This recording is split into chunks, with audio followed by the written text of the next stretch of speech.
Good snap, the hold, the kick is up, the kick is good! Will be a swing by Kramer, kept alive by Jalbert. Lucas with the attack off the side of the block for the kill.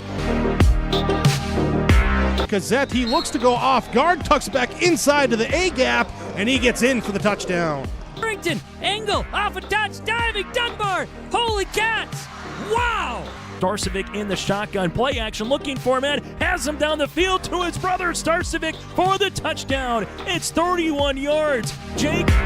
Halsted Telephone Company and R&J Broadcasting Incorporated is proud to present to you this broadcast on yourliveevent.com. And a good Friday night. Welcome to another edition of High School Football on yourliveevent.com. Joel Morgan coming to you live from Castleton at Central Cass High School as the Central Cass Squirrels take on the Ellendale Edgeley Kulm Thunder in what is basically a first-round playoff game as Central Cass comes to this game 7-1, 5-1. EEK, a much-improved team. In fact, one of the talked-about stories in this class this year.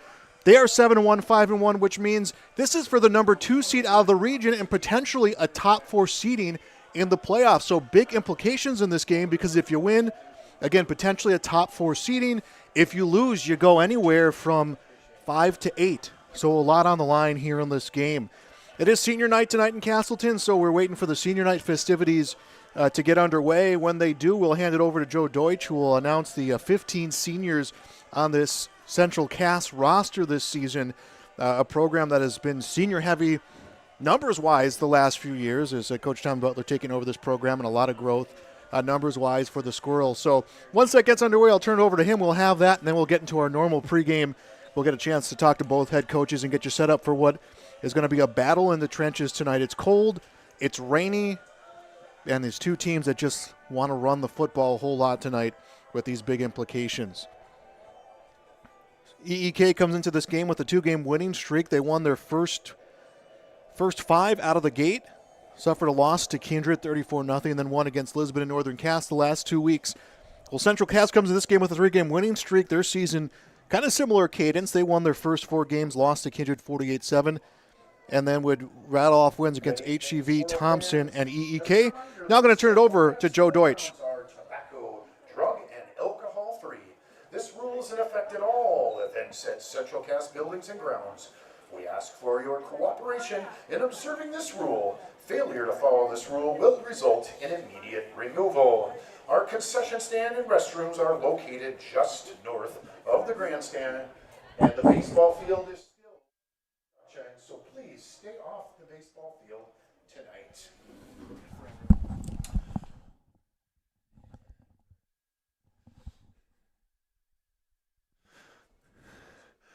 Good evening, Squirrel fans, and welcome to tonight's football game.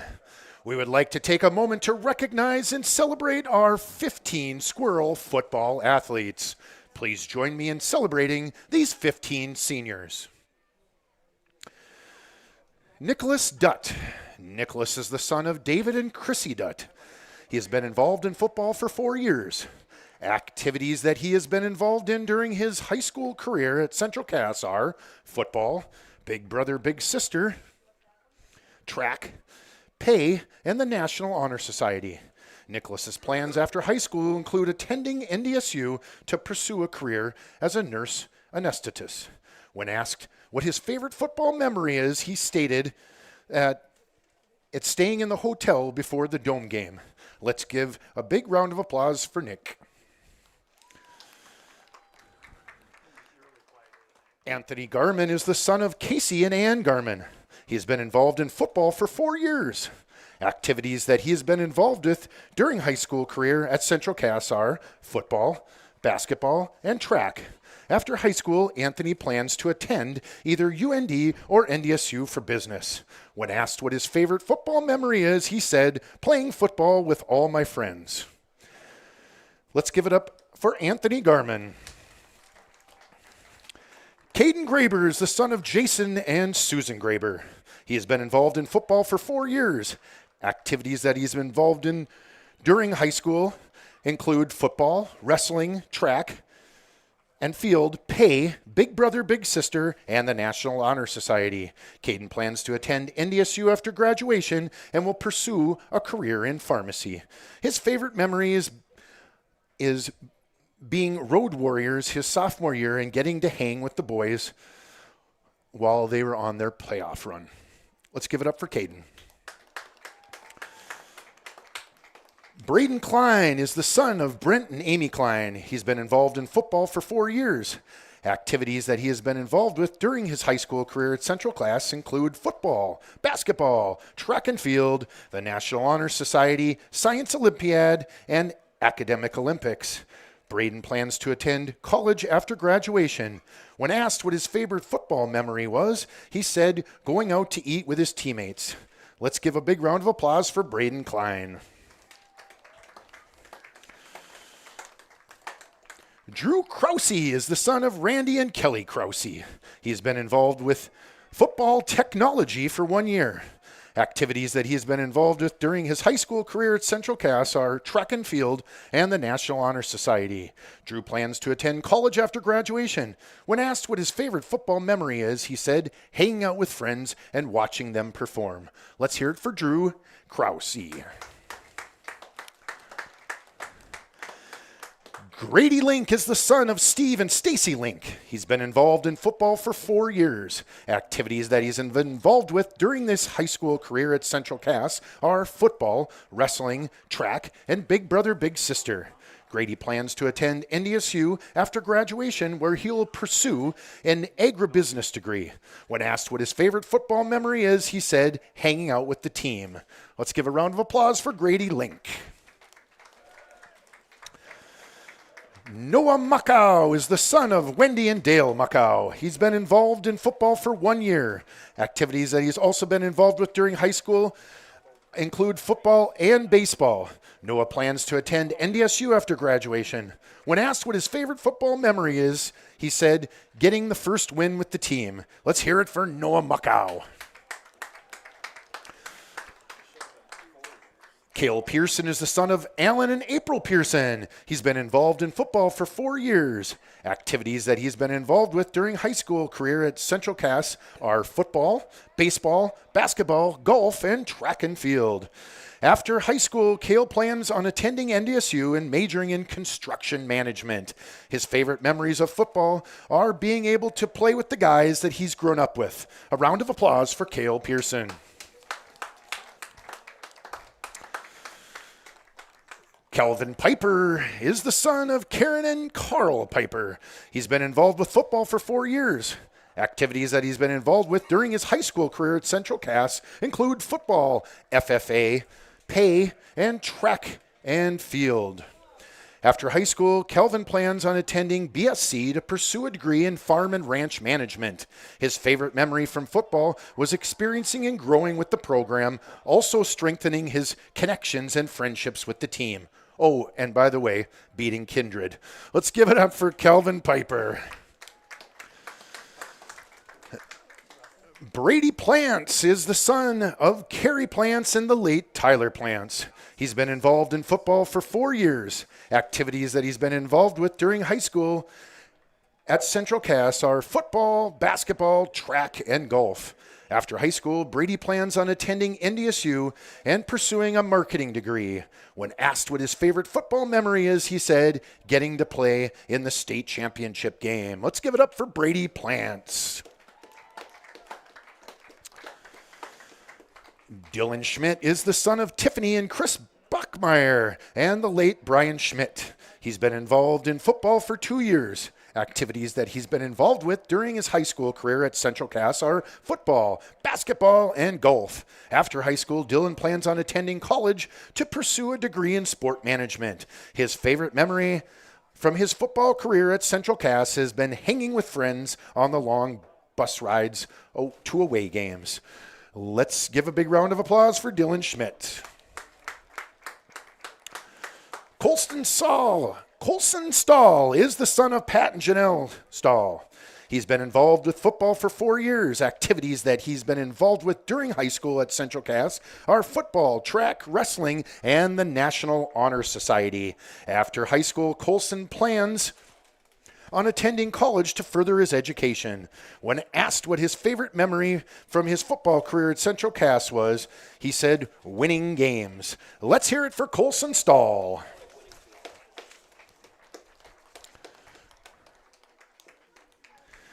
Noah Thulkus is the son of Rick and Monica Thulkus. He's been involved in football for 2 years. Activities that he's been involved with while at Central Cass are football, track, National Honor Society, and Academic Olympics. After high school, Noah plans on attending college to further his education and run track. His favorite memory from football is hanging with the boys at Denny's after home games. Let's hear it for Noah Thulkus.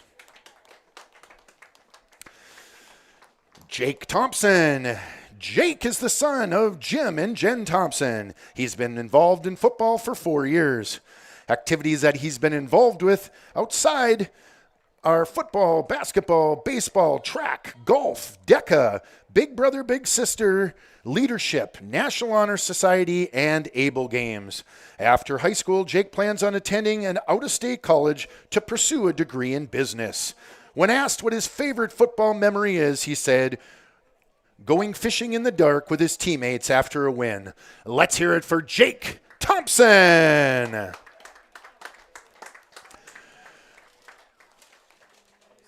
Drew Urbach. Drew is the son of Michael and Liz Urbach. He's been involved in football for 4 years. Activity that Drew has been involved with while in high school at Central Cass are football, wrestling, track, and the National Honor Society. Drew plans on attending college after graduation. When asked what his favorite football memory is of his career, he said playing in the state championship game and being with his friends. Let's give it up for Drew Urbach. Congratulations to all seniors and good luck as we finish this final football season as a squirrel. Ladies and gentlemen, one more time, let's give it up for these 15 seniors. And there it is, the senior night presentation here tonight in Castleton as the Squirrels get set to take on the Ellendale Edgeley Kulm Thunder. We're going to take a break. We'll come back. We'll hear from the Thunder head coach. This is high school football on yourliveevent.com. In Hope, North Dakota, we aren't just a town, we're a community, one that you can be proud of, where you and your family can grow. With available jobs, affordable housing, a golf course and pool, the Sportsman Club, and great educational opportunities. There hasn't been a better time to join the Hope community, ideally located between Fargo, Grand Forks, and Jamestown. For more information, go to www.hopend.com. Live, work, and play in Hope, North Dakota. Sharing our heritage, sharing our future. Choosing the right bank for your financial needs can be challenging with the many choices available. Dakota Heritage Bank is pleased you're interested in knowing more about what they can do for you. The Dakota Heritage Bank community bank setting is a strong advantage they have over larger, less personal banks. Customers are more than account numbers, they are friends and neighbors. Working together, Dakota Heritage Bank, member FDIC, equal housing lender. Welcome back to the pregame show, final night of the regular season of high school football. Central Cass and Ellendale Edgeley Kulm. Joining us is EEK coach Garrett Irie. Coach, we're at that point. The season's over. Kind of hard to believe. It really is. We were talking to the guys about that this week, that it just feels like we just got started, and here we are looking, like I said, the end of the regular season in the face. You guys had a hard-fought game against Northern Cass. A team that, you guys have had a turnaround season. They've had a turnaround season, rebuilding their program. If you could recap, how you felt you guys played in that game and what you did well. I thought we executed our defensive game plan well. I thought we played well on that side of the ball. I thought we established the right line of scrimmage a little bit later in the game. I mean, we seemed to start well and then lag a little bit there before halftime, and then we seemed to come out and play pretty decent in the second half of the game. That's kind of just been our MO all season. But that's definitely something we've been addressing and working through to just become more consistent and not have those ups and downs and those peaks and valleys. but all in all, like I said, I was happy with the guys. I thought they executed the game plan well, and ended up getting the W. So You guys are sitting in a position with one loss this year, the same position Central Cass is in. But I know you guys obviously want to achieve a whole lot more this season. But looking back from when you took over to where this program has come, I mean, at what point this year did you feel like you'd be sitting as a 7-1 team fighting for top seeding, pretty high seeding in the playoffs?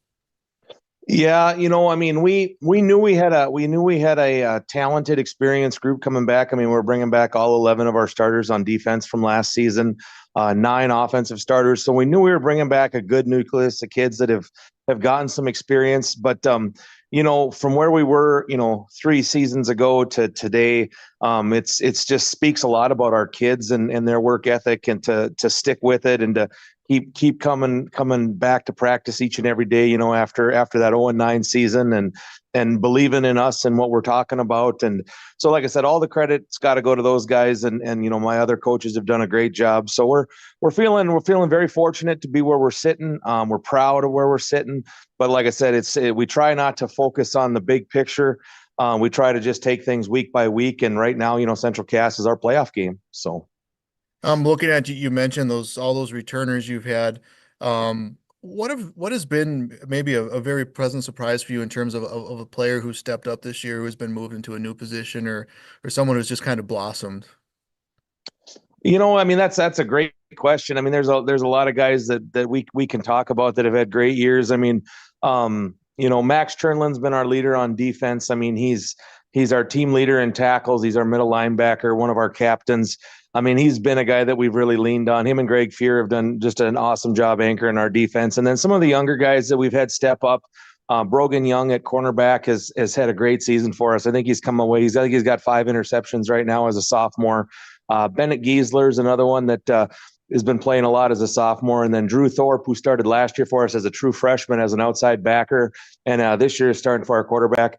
As our quarterback, he's done a great job as well. Like I said, there's just so many of them. I mean, I think there's a couple more sophomores, and Walker Miller and Seth Irie, who are both starting for us. And like I said, they've all done just a tremendous job, as along with everybody else. Like I said, it's not just like, it's just a lot of pleasant surprises. I mean, it's like I said, just happy with the guys and the way they show up each and every day and go to work.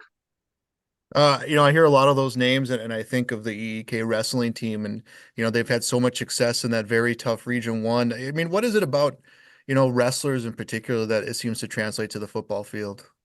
Well, I just think that the physicality that wrestling demands, obviously that, and then that you only have yourself to rely on. I think a certain toughness gets developed in the wrestling room, just because like I said, you know that the only person you can rely on out there is yourself. And you just you learn a little bit of grit that's hard to explain if you haven't done it or haven't been a part of it. So we are very fortunate. We do have several very talented wrestlers that are on our squad and have been major contributors. One being our tailback Ivan Caruth. He's a 2-time state champ already, and he's a junior. So, he's been a great anchor for us and a great leader. But, a lot of those guys, like I mentioned before, are also wrestlers. And like I said, it just brings a certain amount of mental toughness and grit, I think, that and actually, I think, that even creates more confidence in the other kids too, as well. And they kind of see that. And, I think they kind of go hand in hand. Are you guys going to play on the turf out in Castleton?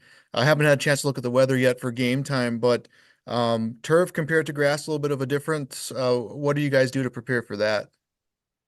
Well, yeah, I mean, it is different. I mean, we played a JV game up there earlier this season, and we were over in Central Cass a couple of years ago, and with a lot of the same kids that are on the roster today. So a lot of them have had some experience on it. Obviously, it's going to be a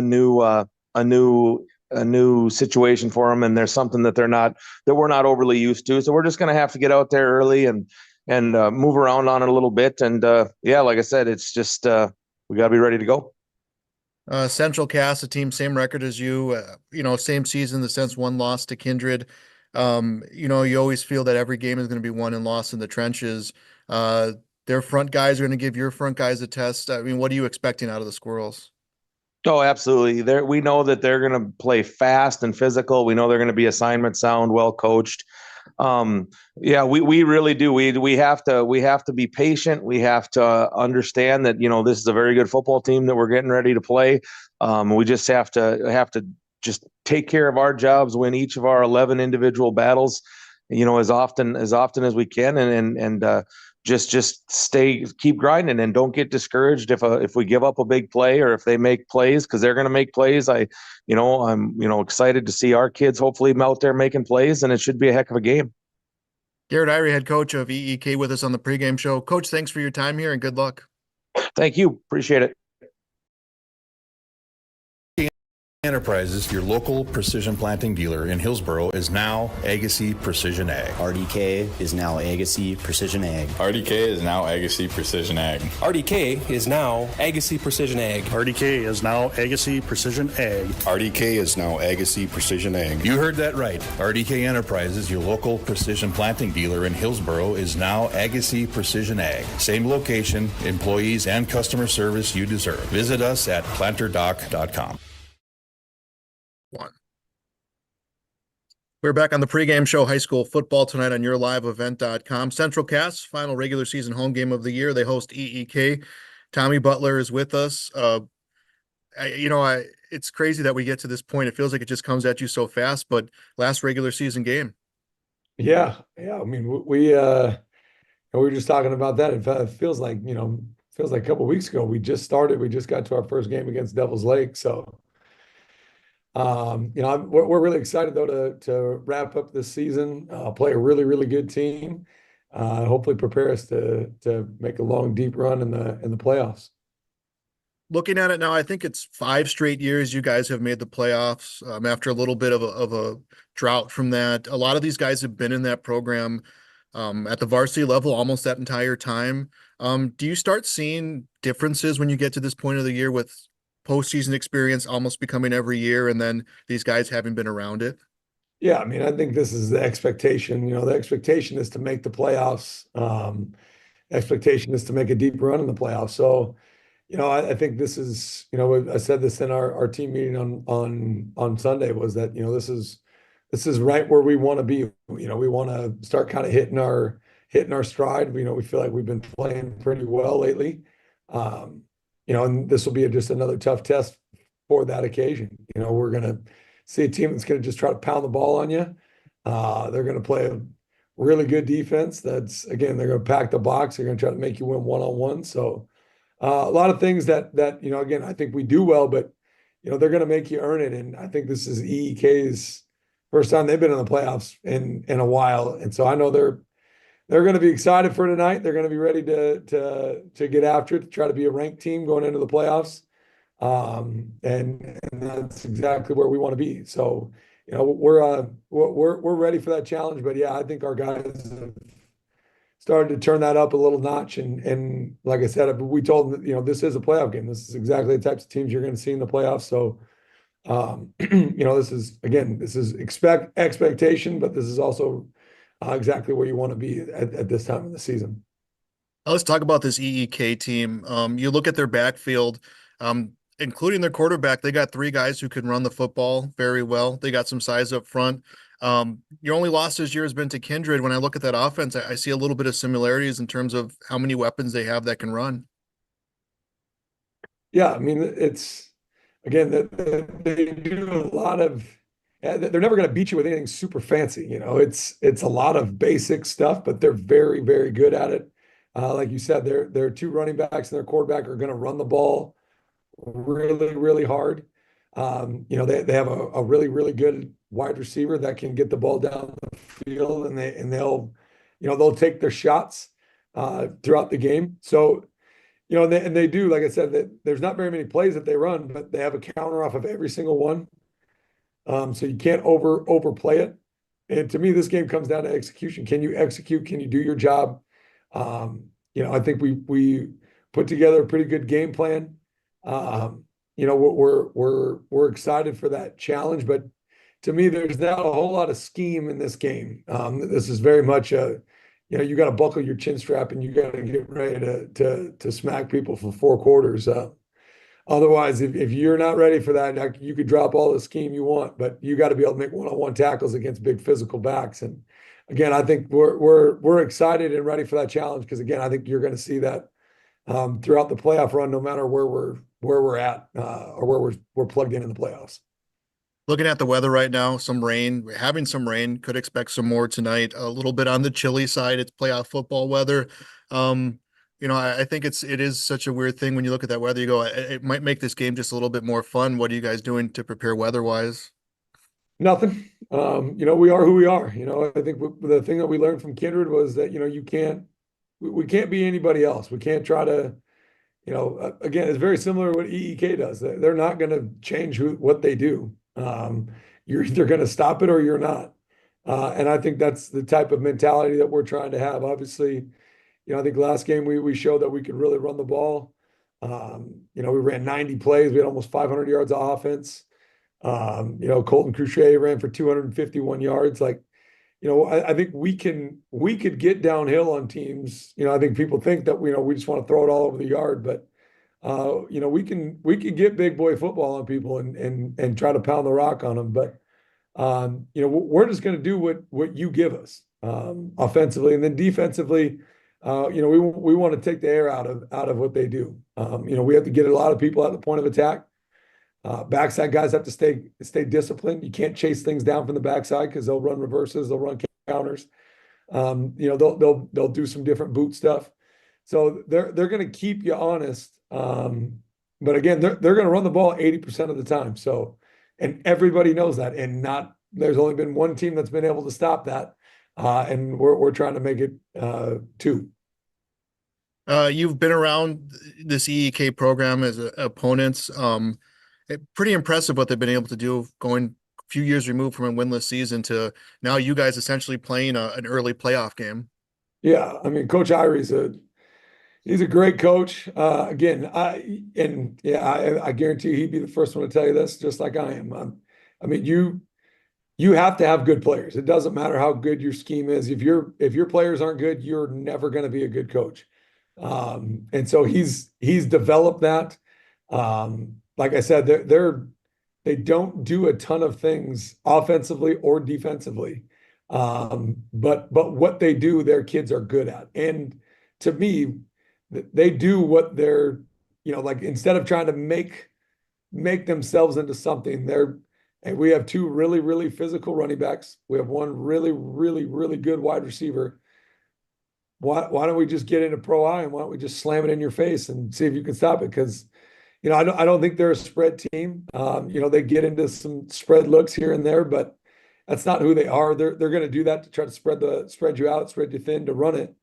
But they know what their identity is. And again, I think that 100% comes from their coach. Their coach knows who they are, knows what they do well. Obviously, if you can take advantage of that, you're going to beat them. But that's with every team. Every team has some sort of weakness. It's just, can you exploit that? And to me, I think they do such a good job of staying basic and doing their job that it's very hard to take advantage of their weaknesses. Tommy Butler, head coach of the Squirrels, with us on our pregame. Coach, good luck here, and we'll talk to you after the game. I appreciate it. Go Squirrels. Team 10, Governor's Drive in Castleton for Watts Ace Hardware.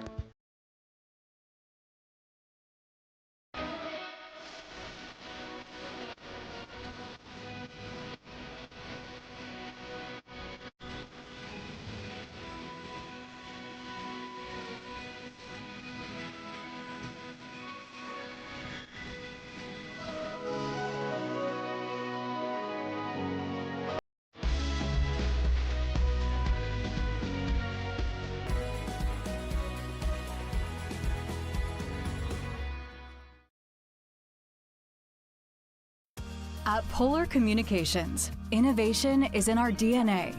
We're pioneers, always looking ahead to what's next to ensure our communities thrive. We were the first in the state to offer gig services, and we didn't stop there. We continue to lead the way in delivering high-quality, reliable technology to your doorstep. A better experience starts here.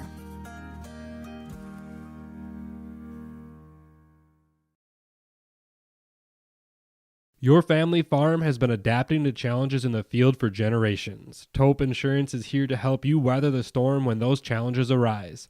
Visit with Taupe Insurance today about a quote or review of your policies. Taupe Insurance offers coverage on your farm's assets, crop, and hail insurance, plus home and auto, commercial, and life insurance. Stop in for a visit today at their office in Castleton or give Taupe Insurance a call at 701-347-4045. Sharing our heritage, sharing our future. Choosing the right bank for your financial needs can be challenging with the many choices available. Dakota Heritage Bank is pleased you're interested in knowing more about what they can do for you. The Dakota Heritage Bank community bank setting is a strong advantage they have over larger, less personal banks.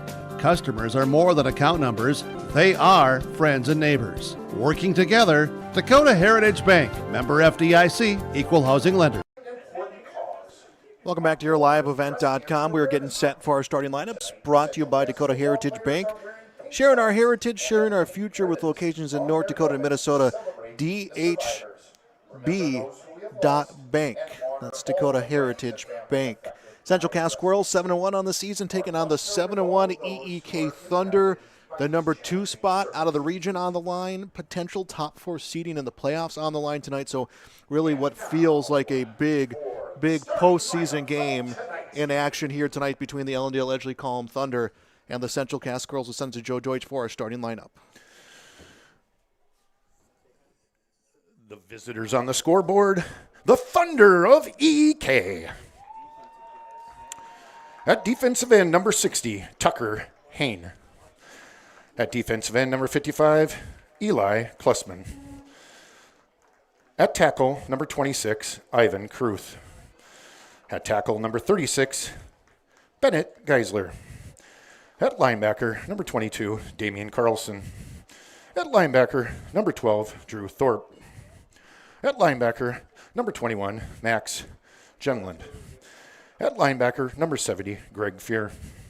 At quarterback, number 4, Brogan Young. At the other cornerback, number 3, Joseph Kromlich. And at safety, number 14, Walker Miller. And now, Squirrel fans, get on your feet for your Central Cass Squirrels. Tonight, we pay our respects to the 12 seniors who are playing their last regular season game on this field. And your starting lineup for the offense of the Central Cass Squirrels. At left tackle, he's a senior and he wears number 55, Brady Plants. At left guard, he's a senior. He wears number 54. He's Colson Stahl. At center, he's a senior. He wears number 52. He's Braden Klein. At right guard, he's a freshman. He wears number 50. He's Ben Nelson. At right tackle, he's a junior. He wears number 75. He's Aiden Wunderlich.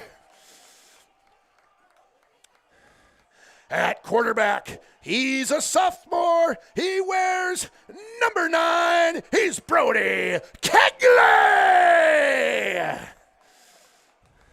At tailback, he's a junior and he wears number 12. He's Colton Crochet. At wide receiver, he's a senior and he wears number 4. He's Anthony Gorman. At wide receiver, he's a senior. He wears number 11. He's Noah Thulkas. And at wide receiver, he's a senior. He wears number 17. He's Cale Pearson. And at wide receiver, he's a senior. He's number 1 on the field and number 1 in your hearts. He's Jake Thompson. again. One more time, ladies and gentlemen, give it up for your Central Cass Squirrels football. That was Joe Deutsch with the starting lineup, brought to you by Dakota Heritage Bank, sharing our heritage, sharing our future with locations in North Dakota and Minnesota, DHB.bank. So the two teams right now getting set to go here. And like I said, it is a mini playoff game. And joining me on the broadcast and running camera tonight, Brady Radar Siebels. How you doing tonight? I'm good, Joel. Thanks so much for joining us here. Yeah, like you mentioned, mini playoff game here. Home field is very important. You want to have another home playoff game, another home game if you're Central Cass, if you're EK, same thing as well. So should be a fun night of football here tonight. 12 minutes will go up on our Bank North scoreboard. Member FDIC, equal housing lender. Visit them online, ibanknorth.com. EK on our left, Central Cass on our right. They will take the opening kickoff. Will the Squirrels? Central Cass 7-1, 5-1 on the year. They're coming into this game with a 3-game winning streak. Again, both of these teams only suffering one loss this season. It comes at the hands of the Kindred Vikings, and no one has beat the Kindred Vikings this season. So there's a very good team in your region and a very tough region to have to come through here and fighting for that number 2 seed. EEK is ready to go, and here comes the kickoff, and this one will wobble around in the center, bounces about the 20, and here comes Cale Pearson looking for a big return. He's wrapped around and stopped at the 30-yard line, so Pearson will bring this one up to the 30. It'll be at the 29, a 1st and 10 at the 29 for the Central Cass Squirrels, led by sophomore quarterback Brody Kegley. The Squirrels this year looking to establish a running game, and it came with Colton Cruchet, who has been their lead rusher on the ground, 758 yards.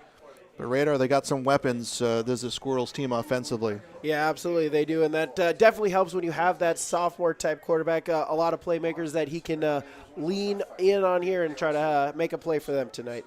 So here comes the Squirrels. First play from the line of scrimmage under center Kegley, and he'll drop back, and they'll put 3 receivers out on the far side, 3 on the near side. Kegley lines up to an empty backfield, drops back, looks around, has some time trying to find open receiver downfield. Instead, he'll bring it himself for a gain of about 8 yards. Yeah, good coverage there by EEK. Really nowhere for the ball to go. You don't want to make a mistake this early on in the game. Use your legs, pick up positive yardage, make it try to get ahead of the chains early on. So they'll pick up about 7 yards on this, brings up a 2nd down. Kegley will put this one on the backfield to Colton Cruchet, and Cruchet is wrapped around and stopped, and it's going to be a loss of a couple yards. A very, very physical front for this EEK team. Hahn, Giesler, Caruth, Klusman in the front 4 as they will show a 4-man front again. And play action, shot towards the flat, connects with Pearson, and Pearson threw for a 1st down before being brought out of bounds at the 49-yard line. Yeah, we mentioned there the weapons as well as really just get it to Pearson, try to get him to make a move. He's able to make that first defender miss, get across the chains, get a 1st down and a new set of downs. So a 12-yard pickup and a 1st down. Again, 4 up front, 2 receivers out on either side. It'll be a handoff again in the backfield, and it's Cruchet looking for open field, and he is wrapped around and stopped in plus territory by the EEK linebacker core. It looks like it might have been Greg Fuhrer who initiated that contact. Actually, it was Tucker Hahn who initiated the contact, and it's going to be a pickup of 5 yards on the run for Cruchet. Handoff again, Cruchet finds open field before being knocked down by Max Chernlin, and that will be a pickup of about 3. Yeah, give credit to Cruchet. Both of those runs, really nothing going on there. Not a lot of space, but he's able to wiggle around, get a couple of positive yards on both, make it 3rd down and manageable. Be a 3rd down at the 44-yard line of EEK. Kegley has some time, feels the pressure, throws, and Tokas was open, but it came in and out of his hands as he had to get off his feet and just could not come down with the football. Yeah, just unfortunately, right, conditions maybe playing a factor. It is still a little sloppy, a little bit wet. May affected to it, but that brings up now 4th down. A team that is better on 4th down statistically than 3rd down, going to go for it here early in this game, and that's kind of been Squirrels football all year, as they're willing to push it this early in the game. Yeah, especially, right, you're across the 50-yard line here. It's going to be one of those games. Possession will be important. 4th and 2, trust your offense here. And early movement on the line, and it worked out just like the Squirrels wanted it. Bennett Giesler will come across the line early, and they'll get a first down via penalty. They'll take it as the ball stays in the hands of the Squirrels. EEK, a team that likes to run it a whole lot. The Squirrels, a team that can run it a whole lot. So, as you mentioned, Radar, it's going to be about possession of the football. Inside of 10 to go here on the Bank North scoreboard. First quarter, first drive for the Squirrels. Kegley has an empty backfield, has some good blocking up front. He decides to run again, avoids the tackle, and is brought down for a gain of about a yard. He looked like he had got himself free of the tackler and then eventually was able to grab those hips and bring him down. So they're actually going to say no gain. For a yard brings up 2nd and 9. It will be a gain of a yard, so a 2nd down and 9. Four-man front again for the Thunder. Kegley drops back, throws as he's coming down, and this one will connect for a first down to Cale Pearson, brought down at the 23-yard line. Pearson just laying it out for their total effort right there, leaving his feet, able to high point the football, make the catch, secure it, survive the ground, and get another first down for Central Cass. How about Kegley getting that throw off after taking that hit as well? So it'll be a 1st and 10 at the 23-yard line of EEK, and Cruchet will run towards the left side and looked like he was jammed at the middle before being brought down at the 15-yard line. It's a gain of 8 on the 4th carry of the game for Cruchet. And Cruchet just lowers the shoulders down there, barreling through, keeps the feet moving, gets a couple extra yardage, 2nd and short. Aiden Thummel will rotate in for Cruchet, and his first play of the game, he gets a handoff and brought down by that big middle of EEK. Max Trimlin finishes off the tackle, and it looks like it will be a first down. It was just enough for a first down on that run. First down brings up 1st and 10 from the EEK 11. They're at the 12-yard line of the Thunder, opening drive of the game, and play action. Shot connects. Looks like it's Garmin with the football, and he's brought down inside of the 10 for a pickup of about 5. Yeah, simple wide receiver screen there. You can get the player, one of your guys in space. EEK able to wrap it up, make it 2nd down. 2nd down and 5. They're at the 8-yard line now of the Thunder. Another handoff, and this one will be a dive by Aiden Thummel, and he should have enough for that first down. And we'll see where they'll mark it. They'll make him just shy. He needed 5, probably got about just under 5, as now it's a 3rd down and 1. It had to have been like half a yard, just under 5, as they'll bring Cruchet into the backfield. 3rd down and 1 at the 3-yard line of EEK.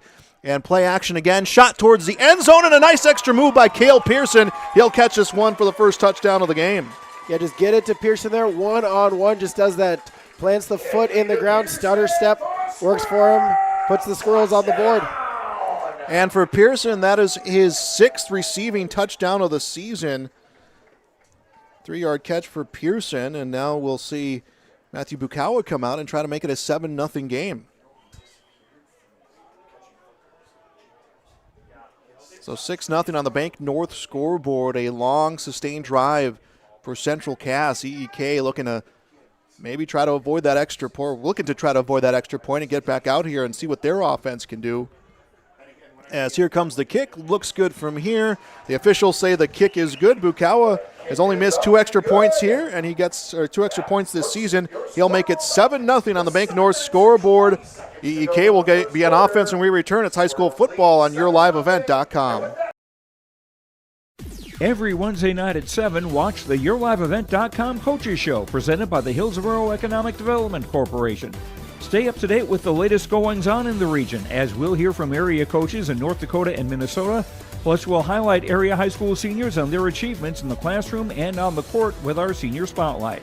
That's the yourliveevent.com Coaches Show, presented by the Hillsborough Economic Development Corporation, Wednesday nights at 7 on yourliveevent.com. 7-0 Central Cass on the Bank North scoreboard. Visit them online, ibanknorth.com. EEK's dangerous 3 runners will get their first chance to respond back here and get on the scoreboard as the kickoff will come towards the left side. A little bit of a short kick, and the Thunder will get a short return. They'll start this drive, decent field position at their 35-yard line. Radar, you look at this running back, quarterback, and running backs for EEK. You have 668 yards for your quarterback, 492 yards for your fullback, 846 yards for your running back. I mean, 6+ touchdowns each for those 3 runners. They're very dangerous. Yeah, absolutely. You kind of take a contrasting of styles there between Central Cass, right? They want to go quick. They want to spread it out. EEK, more ground and pound type of offense. Drew Thorpe, the sophomore quarterback, will get the handoff. He rolls out and will go downfield, and it will be an incompletion. Cromlick was the intended receiver, so they'll come out passing on the first play. We talk about the running game. They come out trying to air it out, and it becomes a 2nd down and 10. Max Chernlin, Joe Cromlick are their 2 big receivers, and so they do have those targets downfield need be. Cromlick nearly 300 yards receiving, a team leading 269 yards, 2nd down and 10 for EEK. Under center will be Drew Thorpe, and it will be a handoff and a gain of about 6. It was Damian Carlson who came through the pile with the pickup of 6, and now a 3rd down and 4. Yeah, second effort there. He was wrapped up right at the line of scrimmage, was able to break a tackle, keep those feet churning, make it 2nd down and 4, or 3rd down and 4, 3rd down and manageable if you're EEK here early on in the game as you try to answer Central Cass's touchdown. And it reminds me so much of Beulah's offense in this early going, is just how fluidly they can run between their three players, skilled players who can run. As now we're going to go with an I formation, and it's fumbled and landed on top by Drew Thorpe, and it'll be minimum loss on that for that fumble, but a nice job recovering it. Again, wet field conditions. Yeah, absolutely. Not raining right now, but did rain most of the afternoon. So definitely that field turf is still a little slick, affecting the football there, and just unfortunately a miscommunication or misgive between quarterback, running back sets up 4th down. So it's going to be a 4th down and 7, and they are going to flip the fields. Will the EEK Thunder? And here comes the punt. This is a good one, as it's going to come down at the 20, and Central Cass looking for a return as it's in the hands of Pearson, and he is stopped at the 35-yard line. Central Cass leads 7-0 on the Bank North scoreboard. Check them out online at ibanknorth.com. We got a chance to see both of these teams on offense so far. Initial thoughts? Yeah, absolutely right. If you're EEK, it's just a matter of, right, how good is your conditioning here later on in the season, right? Because you know Central Cass, they want to go. They get 40 seconds between each play. They don't want to use nearly as much of that. So if you're EEK, right, you got to just be able to limit the yardage right there. Try to get off the field as quickly as you can to save your offense, and also just kind of save your breath a little bit too. 1st and 10 at the 35-yard line for the Squirrels. They lead 7-0, under 6 to go here in this first quarter. A lot of movement on the line for the Squirrels. Finally get things settled as the sophomore quarterback Brody Kegley will call for the snap. And it looks like we've had too many guys on the field for the Squirrels. Yeah, they will get called on the penalty here. Too many guys on the field.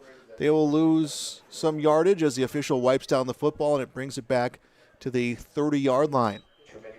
Yeah, just 12 players in there. Definitely not what you want to start a drive coming out of your a timeout or a break in the action, right? Just unfortunate, then kind of sets you behind the chains already to start this drive.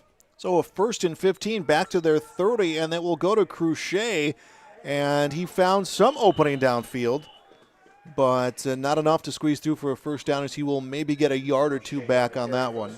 Yeah, I mentioned that big defensive line there for EEK, and they are physical so far here tonight. Really nowhere for Cruchet to go. Brings up 2nd down and 14. Now they will keep that 4-man front, will the EEK Thunder. Got a lot of size on that front, a lot of physicality. As Kegley looking for the quick pass, will connect to Pearson on the far side. And it will be maybe enough for a 1st down strike. That was Parker Wixo who will make the catch. And will be about a yard shy of a 1st down, about a yard shy, so a 13-yard pickup as Parker Wixo will make his first catch of the game. 3rd down and 2 for the Squirrels. And a handoff to Cruchet, and not a lot happening up the middle, and it's going to be a matter of the spot from the official. I think he'll be shy of it. He'll be about a yard shy. No, they will give him the 1st down. Shows what I know up here, right? He does get the 1st down, another 1st down for the Squirrels.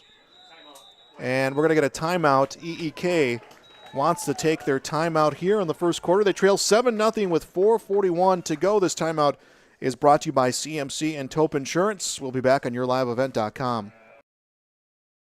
Since its beginning, the Central Cass Booster Club has generated and helped sustain fan interest in the men's and women's athletic programs at Central Cass High School. Through the years, that mission has brought in to also enhance the youth programs throughout the community. For more information, search Central Cass Booster Club on Facebook or email centralcassboosterclub@gmail.com. That's centralcassboosterclub@gmail.com. Go Squirrels! We're back on YourLiveEvent.com. Timeout brought to you by Cass County Mutual. CCM provides insurance products to southeastern North Dakota. Visit CassCountyMutual.com. 1st and 10. The Squirrels at their own 45-yard line. Their second offensive series of the game. Brody Kegley awaits the snap. They'll have a man set in motion. Kegley will connect in the backfield to Cruchet, and Cruchet stopped for a loss as Max Churlin got through the line and will take him down for 2. Yeah, Churlin just read it perfectly there. Wasn't blocked, able to get off the man and force a tackle for loss. Churlin, the top tackler on the CEK team, came in with 75 tackles, 2 for a loss, now 3 for a loss as Kegley's jammed up the middle, and he's able to slide under Klusman and then is stopped at the line of scrimmage. And he may have gained a yard on that one. Actually, back to the original line of scrimmage. Nope, it'll be no gain for Brody Kegley, and you feel like this EEK defense is starting to figure out this offensive line for the Squirrels. Kind of the physicality we thought we would see here as it's a 3rd down and 10 play action. Ball into the hands of Thompson, and he is forced out at the 50, so he'll get a pickup of 4. You'll see that their last couple of plays, right? EEK has gotten home on the defensive line. See if Central Cass tries to adjust there. Try to get those quick passes because really right now the downfield passing game has been difficult these last couple of plays. 4th down and 6 right at midfield. Squirrels set to go for it here. Again, a team 54% from 4th down coming into this game. Already converted 1 4th down in the evening. Hoping to maybe draw that offsides again as there's inside of 10 seconds left on the play clock. Kegley talking to Cruchet, just blatantly turning around and waiting for the moment. And now the snap comes with 1 second on the play clock, and they'll connect to Garmin far side of the field. He's looking for some blocking, but he won't get it as he is stopped at the 50. The conversion attempt is no good. Yeah, the hook and ladder, Central Cass trying to go a little bit trickery there. Credit to EEK staying on their assignments, not looking into the backfield and staying with their men and able to then gave a couple yards, but it was 4th down and 6, staying strong at the 1st down line, forcing a turnover on downs. EEK will start the drive right at the midfield mark. 2:59 to go in the 1st quarter on the Bank North scoreboard. Good sportsmanship is a valuable trait and goes far beyond the game. For Bank North, it is achieved by helping their customers pursue their dreams and financial goals. Get them online at ibanknorth.com. I formation, Drew Thorpe under center. He will go to his fullback, Carlson, and Carlson is stopped for no gain. We have not seen a handoff yet to their lead running back, Ivan Caruth, as Carlson brought down for no gain. Again, he just kind of started moving towards the right side of the field and just could not find open space. Yeah, interesting, right? We talk a little bit about assignment football. If you are Central Cass, right, similar thing, right? Stay on your assignment here when they're going I formation. If they're trying an option, stay on who you are trying to tackle. Rolling out is Thorpe, has a player in pursuit, throws incomplete. He got that ball snapped to him, and Quam was right on him, an incompletion. And that will stop time with 2:21 to go here in this quarter, 3rd down and 10 for EEK. Yeah, we were giving praise to the EEK defensive line last drive. Similar praise to Central Cass there. They're able to get off their blocks, able to get some pressure there on that play and force down third and long. And the impressive thing about both of these lines is all 4 front for your defensive line on both sides for EEK and Central Cass. Over 6 feet, over 200 pounds, and they move a whole lot faster than that. As now we face a 3rd down and 10 at the 50-yard line. Rolling out, Drew Thorpe, play action again. The old throw to Cromwell, and he is able to get past the first tackle and past the second for a 1st down. Yeah, they needed 10, and he got it. Yeah, Cromwell, yards after catch right there. Had to make a move, had to get a man, make a man miss, able to do so, gets the extra yardage, gets the 1st down for EEK. Yeah, Coach Butler said in the pregame, this team doesn't do anything that you haven't seen them do this season, talking about EEKs, that they'll do that I formation, they'll put it down your throat, and then they'll go to their two athletic receivers to get the yards when they need them. And this is exactly how this drive has gone, as they will go to their deep back, Carruth, and he drags a player along with him as he'll get a pickup of about 3. It was Olsen hanging on for dear life to try to keep himself in that play, and that'll be a 3-yard gain for Carruth. Physical football here tonight. We can hear some of the hits here from the press box. Not something you want on a chilly night right there, but these are two hard-nosed teams here tonight. Carruth, a multi-time state champion wrestler and going into his junior season, so a favorite in his weight class this year to probably take away another one as he gets some yards there. 2nd down and 7, ball at the 36 of the Squirrels, and it'll be a handoff again to Carruth, his run towards the left side, and he was greeted by contact and still able to push himself forward for about 3 yards. Carlson on the carry for the Thunder, 3-yard gain. So that will be a 3-yard pickup, and now a 3rd down and 4. EK really finding that physical type play that they like in the trenches. All their rushing yards here on this drive have come the hard way. You talked about it, yards after contact, and that was a prime example of it right there. 3rd down and 4 inside the 35. Might have 2 plays if you're EK. Very least want to get positive yardage to potentially set up that 4th down play. And a lot of movement on the line. We'll see who it's on. I believe it's going to be on the Squirrels. Encroachment is the call on the field. That 5-yard penalty. So EK will get a 1st down via penalty. 14.4 seconds left to go in this quarter.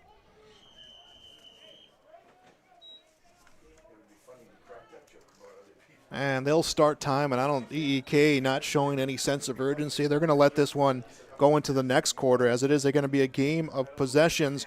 And the first quarter officially coming to an end here on the Bank North scoreboard. Central Cast 7, EEK scoreless. We'll be back on YourLiveEvent.com. For trusted news, weather, and sports from your community, look to R&J Broadcasting Incorporated. KRJB, KRJM, and KKCQ Radio, and RJBroadcasting.com. Hear local voices from local radio with news and information from the area. Your information stations, KRJB, KRJM, and KKCQ Radio, and RJBroadcasting.com. Local voices from local radio.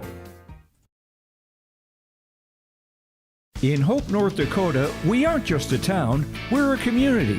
One that you can be proud of, where you and your family can grow. With available jobs, affordable housing, a golf course and pool, the Sportsman Club, and great educational opportunities. There hasn't been a better time to join the Hope community, ideally located between Fargo, Grand Forks, and Jamestown. For more information, go to www.hopend.com. Live, work, and play in Hope, North Dakota. Back on YourLiveEvent.com. On the Bank North scoreboard, Central Cast 7, EEK no scored is the Thunder's football.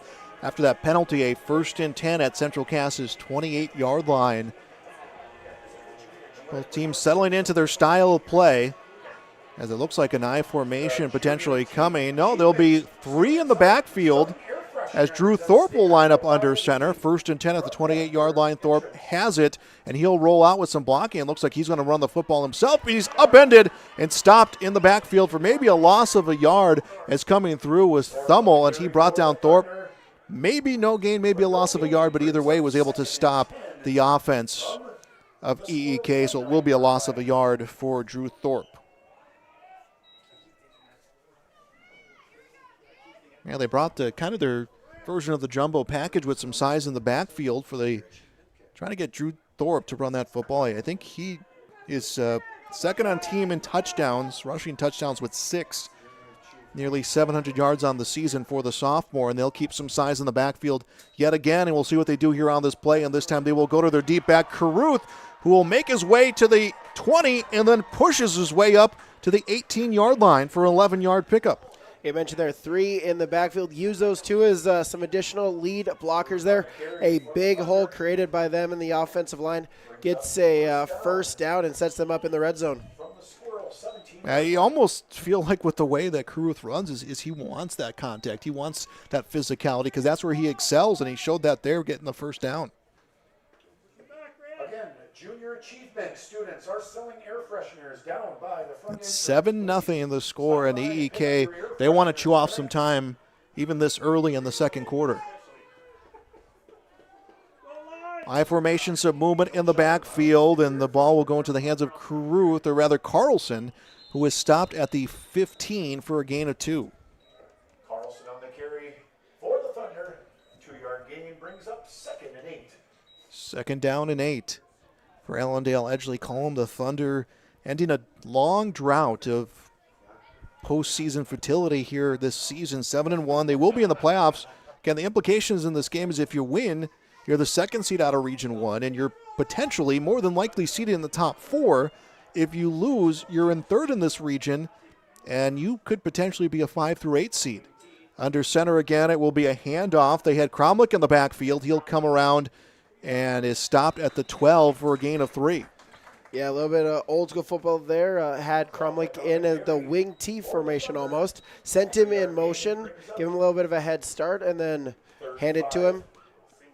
Went across the far sideline, make it 3rd down and 5 here. Early couple of big downs for EEK as they try to even the scoreboard.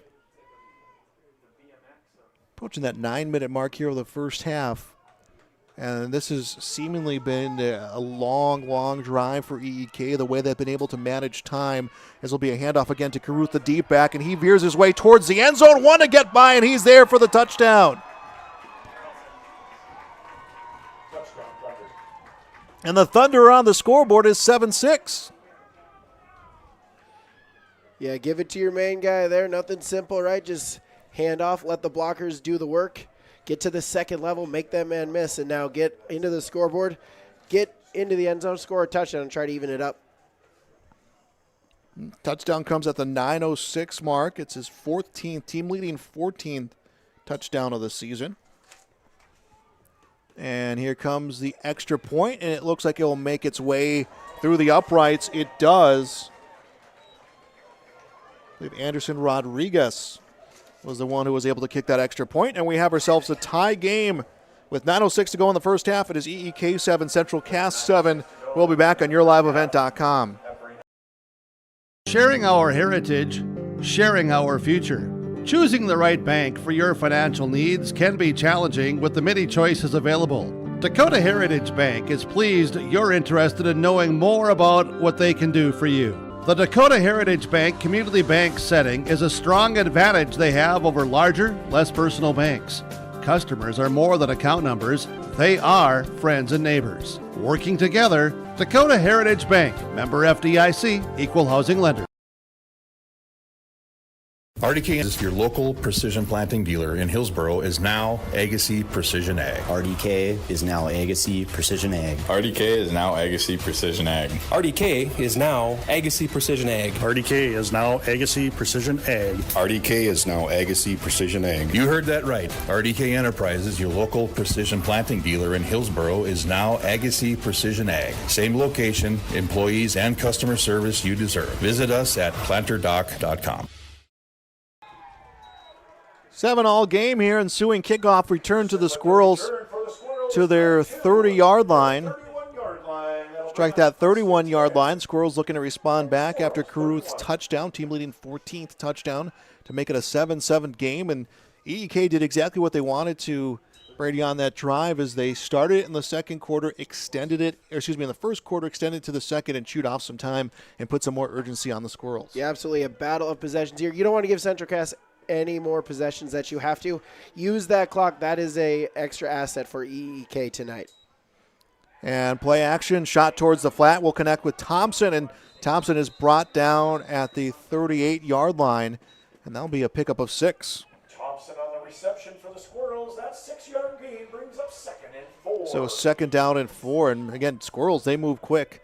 And when you're playing a completely 11 two-way players for EEK, you have to be conscious of that. As we mentioned earlier, connection to Thompson straddles the sideline, forced out at the 45-yard line. It was Joe Cromlick who pushes him out, and that will be a pickup of about 7 for a first down. Yeah, you saw really last possession there, EEK with their strong defensive line getting pressure in dropbacks. So really, you got to, if you're Central Cass, trying to get that quick passing game.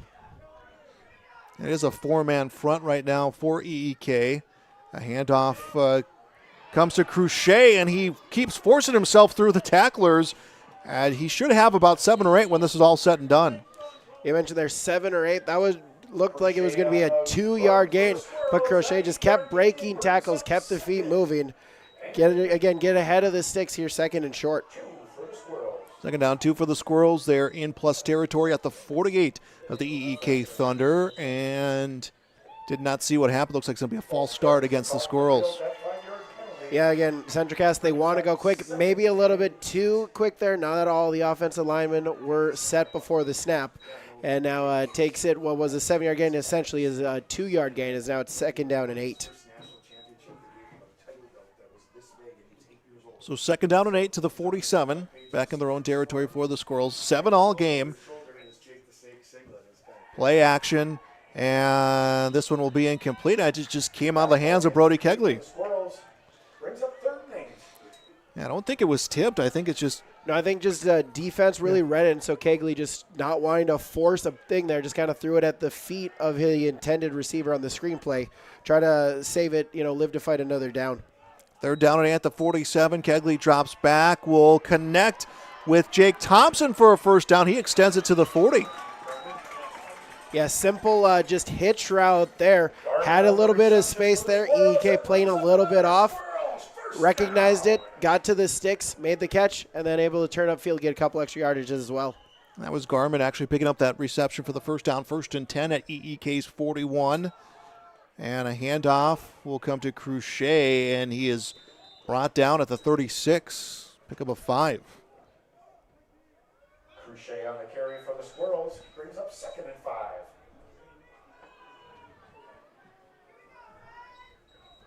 Seven minutes to go in the first half. Squirrels trying to answer back, regain the lead in this 7-all game. And ball is pitched around. It comes to Kegley, and open downfield is Pearson. And Pearson makes the move into the end zone for the 37-yard touchdown catch. A little bit of trickery there. Reverse into a pitchback flea flicker and caught EEK looking in the backfield. Wide open was a receiver. Plenty of green space, able to get into the end zone for a touchdown. For Pearson, his 2nd of the night, 7th of the season. This one is a 37-yard catch. Cowell will come out to make it a 14-7 game. And no, they're going to go for 2, and it's lobbed in the end zone, and it's in and out of the hands of Grady Link. So an incompletion, and it will be a 13-7 game on the Bank North scoreboard. We'll be back on YourLiveEvent.com. Homegrown local radio is now worldwide with 24-hour streaming. Download the RJ Radio app to hear local voices from local radio with KRJB, KRJM, and KKCQ. 24 hours a day from anywhere. You can listen to your favorite programs like the RJ Family Morning Show, local news, farm markets, music, high school sports, church services, more from anywhere. KRJB, KRJM, and 96.7 KKCQ is streaming on the RJ Radio app. Download it to your device and take us with you wherever you go. And we're back on YourLiveEvent.com. Cale Pearson's 2nd touchdown catch of the game. 2-point attempt, no good. 13-7 advantage. Central Cass over Ellendale, Edgeley, Kulm on the Bank North scoreboard. Visit them online at ibanknorth.com. 6:49 to go here in the first half. EEK's offense settling into how they play their game. High physicality. As it's Cromlick with the football on the near side. He's finding open space. He's going to keep going, and he's going to bring this one all the way in. If he can get past that secondary, he does. About an 80-yard kick return. How about that? And we have a tie game.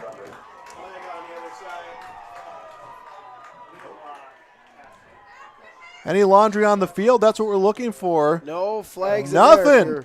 Cromlick there just found an open space there. Great blocking by EEK down the field. And there got into the second level, got into open space. It was a foot race. He did not lose it and able to even up the scoreboard and potentially take a lead for EEK. 13-13.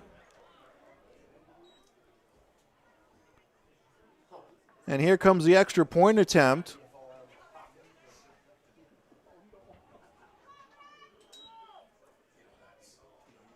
And this one through the uprights, and that is good. Second extra point of the game made for Anderson Rodriguez, and it is 14-13. EEK leads. We'll be back on YourLiveEvent.com.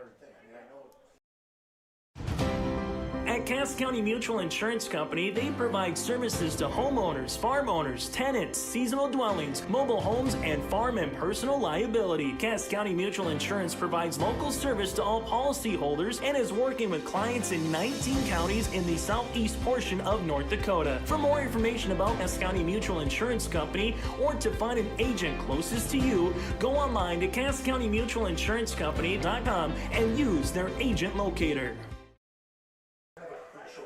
We're back on YourLiveEvent.com. Cromwell, a big kick return, 80-yard return. Extra point was good, 14-13. EEK leads Central Cass on the Bank North scoreboard. At number 2 seed or number 2 position out of Region 1. A top 4 seeding potentially on the line tonight in this contest. 2 7-1 teams, 2 5-1 teams, or 5-1 in the regional play, battling it out tonight on this chilly, wet night here in Castleton. And the kickoff will go to the far side of the field. And looking for a decent return with the football in his hand is Blitz. And he is pushed down at the 30. He'll get about 10 yards. And the Squirrels will start their drive from there. It'll be a 1st and 10 at their 30. Squirrels got on the scoreboard first. It was Cale Pearson, a 3-yard touchdown catch. 7:20 to go in the first quarter. 7-0 is how that first quarter would end. EEK started a drive and then ended it with 9:06. And they started driving the first quarter, ended it with 9:06 left in the second quarter. It was Caruth with the touchdown run. Central Cass would respond back with Pearson's second touchdown catch of the game. This one a 37-yard catch on some misdirection and a flea flicker, and then the ensuing kickoff is returned for an 80-yard touchdown. Extra point good, and that's where we stand right now, 14-13. We do have a timeout on the field. Timeout is brought to you by Cass County Mutual and Taupe Insurance. Get in touch with Ryan at Taupe Insurance in Castleton for a quote or review of your policies. Give Taupe Insurance a call, 701-347-4045. That's 701-347-4045. Joel Morgan with you on this Friday night. Brady Radar Siebel's with us here on this broadcast. On this game so far has lived up to the billing we thought we would see. Yeah, absolutely. Like you mentioned, an early preview of playoffs so far has not disappointed. We'll see how Central Cass responds now, trailing for the first time tonight. 1st and 10, Squirrels at their own 31-yard line. They'll get some movement as Cruchet comes into the backfield, gets the handoff, has some open space before being stopped at the 35-yard line. It's a 4-yard pickup before Max Chernlin was able to wrap around and bring him down for the stop. So 4 yards on the run for Colton Cruchet at a 2nd down and 6. Great open field tackle there by Chernlin. A lot of space there if he had broken that tackle, but just limited it to a 5-yard gain. Kegley drops back, has time, shot downfield, and he's going to overthrow Anthony Garman, the intended receiver. Yeah, and it really it goes to show the athleticism of this EEK linebacker core. It did look like just green grass all around him. Then all of a sudden, Max Churlin comes there. You can see easily why he is the team's leading tackler.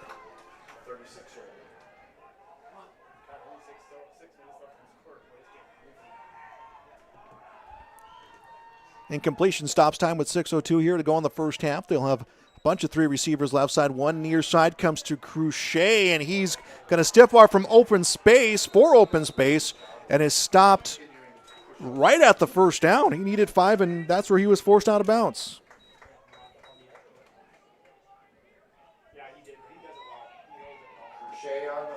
So a 1st down for the Squirrels.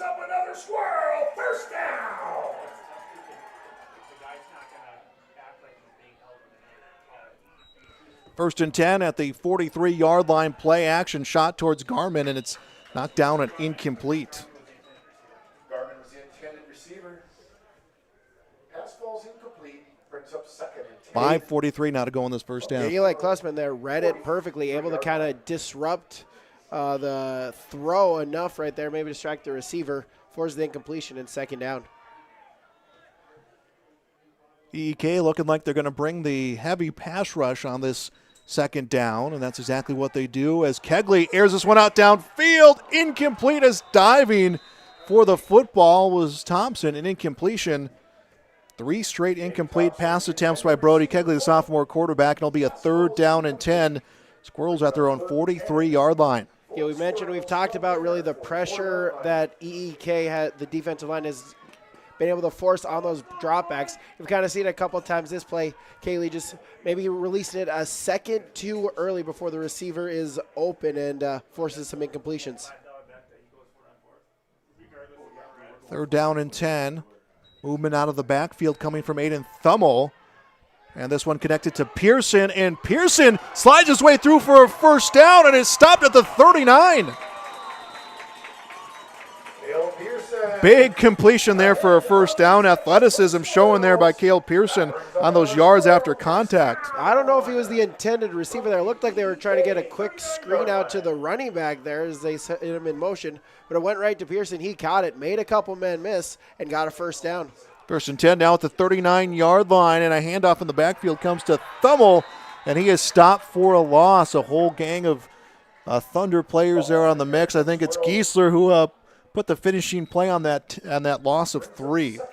Yeah, and again, they're just a battle between offensive and defensive line. Credit to EEK there, won that battle, able to get a tackle for loss. 2nd down and 14, back to the 42 now of the Thunder, under 5 to go in the first half. Kegley gets pressure. He's just going to slide and brings it back to the line of scrimmage. We'll get back those 4 yards on the loss. Kegley coming into this game, negative yards in about the 70s or 80s. Not a big-time running quarterback. We've seen him 3-4 carries in this game, all for positive yards, as he'll drop back, has some time. Thought about running, will roll out to the left side, needs to find someone open downfield, all sorts of time, and then he'll lob this one up, and it is caught by Pearson, and Pearson stretches this one to the 31-yard line. Yeah, credit to Kegley. They're just buying time, finding some space, and then just waiting for a receiver to get at least a little bit enough of space, completes it, and then now makes it 4th down and 2, and if you're Central Cass, that's what you want, and that's almost advantage Central Cass there. I say 4th down. They didn't convert their last 4th down attempt, but statistically it favors them as they'll go to direct snap to Cruchet, and he should have just enough for the 1st down. We'll see what the official spots. The Thunder players are celebrating like he's shy, and they may be right. Needed the 29. And they're going to come out and measure.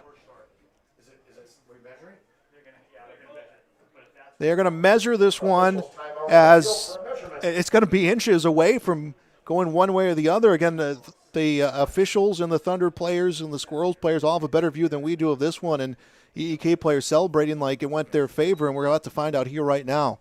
We're stopped with 3:41 to go in the first half. We'll have our halftime show brought to you by Farmers Union of Castleton.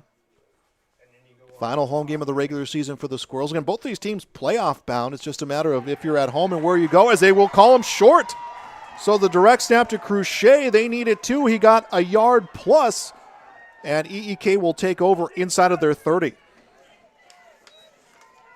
Yeah, if you're EEK, a big possession here. Your lead by a point, 3 minutes, 41 seconds. If you can take some time off the drive, get some points on the scoreboard, they're going to get the second half kickoff as well. Really a big drive if you're EEK now. Well, the Thunder, I mean, like you said, the way that they control time, this will, if they can sustain this drive, likely will be the last drive to get this half going. This will be an I formation. It'll be a handoff into the hands of the deep back, Ivan Caruth. And Caruth just charges his way through. I think he took down one of his own players as he's stopped at the 47. No, he'll get the first down. He'll get an extra push and get 12 yards. I thought he was down about 5 yards short of that. And instead he'll get enough for a first down. Yeah, you mentioned the physicality of EEK and Caruth there. Just never stop moving those feet. Took a 5-yard gain, thought it then maybe it was going to be a 7-yard gain, and then got a 11-yard gain and a first down. 1st and 10 at their own 41-yard line now for the Thunder. This is where they thrive. Is a physical on-the-ground game where they can control time as they'll get numbers in the backfield, and they will go to the deep back again. It's Caruth eludes the tackle, will push forward, And they will stop progress at about the 43, a pickup of 2. Caruth on the carry, 2-yard gain brings up 2nd and 8 for the score for the Thunder. So the Squirrels will pick up some yards, and we have a down player right now for EEK, an official's timeout. We'll step aside. We'll be back on YourLiveEvent.com. Honesty, loyalty, integrity. At Bank North, we've remained true to these values for generations. They shape the way we do business, work with customers, and support our communities. We've been here for more than a century, helping people grow farms and businesses, finance homes, and pursue their dreams. It's values-based banking, and it's all about working together to strengthen the common threads that bind us together. Bank North, always true. At Castleton Lumber, they want to be part of every stage of your building project from the ground up. Let them assist with planning your project timeline in a way that's affordable and efficient. Castleton Lumber has everything you need to get the look you love with windows, siding, roofing, and doors. From choosing the right materials to the finishing touches, you can count on the folks at Castleton Lumber. Stop in and talk with the crew today or call 347-4471. That's 347-4471. Damian Carlson helped out to the sideline by his coaches. The fullback will be tended to by the coaching staff here for the Thunder as they face a 2nd down and 7 at their own 44-yard line, leading 14-13 against Central Cass. Caruth in the backfield, and he's just going to grind his way through and will pick up about 3 more on that run. You lose, at least for the, I'd say probably the rest of this half, is your fullback is sitting on the sidelines right now. So EEK going to have to make a few adjustments to try to sustain this drive as we approach 2 minutes to go in the first half. Talk about the depth of EEK, and that's something that you really love at this moment. Like you mentioned, one of their backs going out there on the sideline. You got another 2, 3 that you can lean on to here at the end of this half. And it'll be Caruth again, and he will grind his way through for a first down, about a 5-yard pickup. Strike that. That's Geisler who will make the run. And he'll get enough for the first down. So Bennett Geisler, the sophomore, will move into the backfield in the spot of Carlson.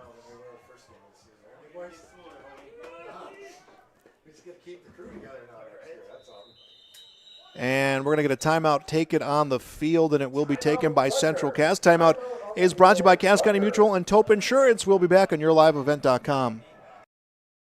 Since its beginning, the Central Cass Booster Club has generated and helped sustain fan interest in the men's and women's athletic programs at Central Cass High School. Through the years, that mission has brought in to also enhance the youth programs throughout the community. For more information, search Central Cass Booster Club on Facebook or email centralcassboosterclub@gmail.com. That's centralcassboosterclub@gmail.com. Go Squirrels! Back on YourLiveEvent.com. 14-13. EEK leads Central Cass. Timeout taken by the Squirrels. Timeout brought to you by Cass County Mutual and Tope Insurance. Cass County Mutual provides insurance products to all of southeastern North Dakota. They're a local company providing local services to all policyholders. Visit CassCountyMutual.com to find an agent near you. 1st and 10 for the EEK Thunder. Now they'll have 3 in the backfield. And he'll go play action. Rolling out is Thorpe. Thorpe wants to run himself, and he is wrapped around at the line of scrimmage, and it'll be no gain as he is brought down by Noah Muckow, and it'll be no gain on the run attempt for the sophomore quarterback. You mentioned 3 in the backfield.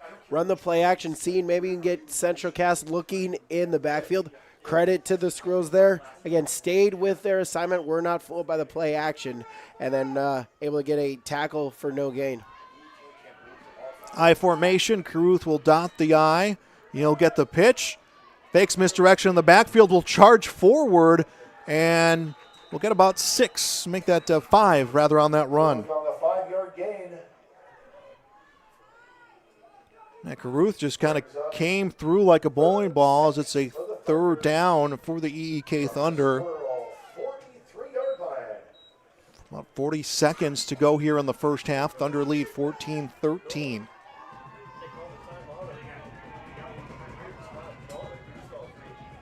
It'll be a direct snap to Caruth, who will charge his way through, and he is stopped at the 39-yard line for a pickup of 4. Thorpe on the carry for the Thunder. Now a 4th down for EEK. About 17 seconds left in the first half, and they're going to keep their offense out here on the field and see what they'll do here with this final 10 seconds.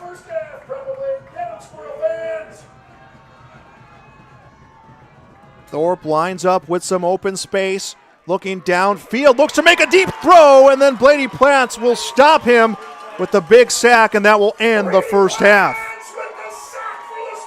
Yeah, big sack there by Plants, keeping the deficit at only 1 as we get into halftime, as a great first 24 minutes of football here in Castleton.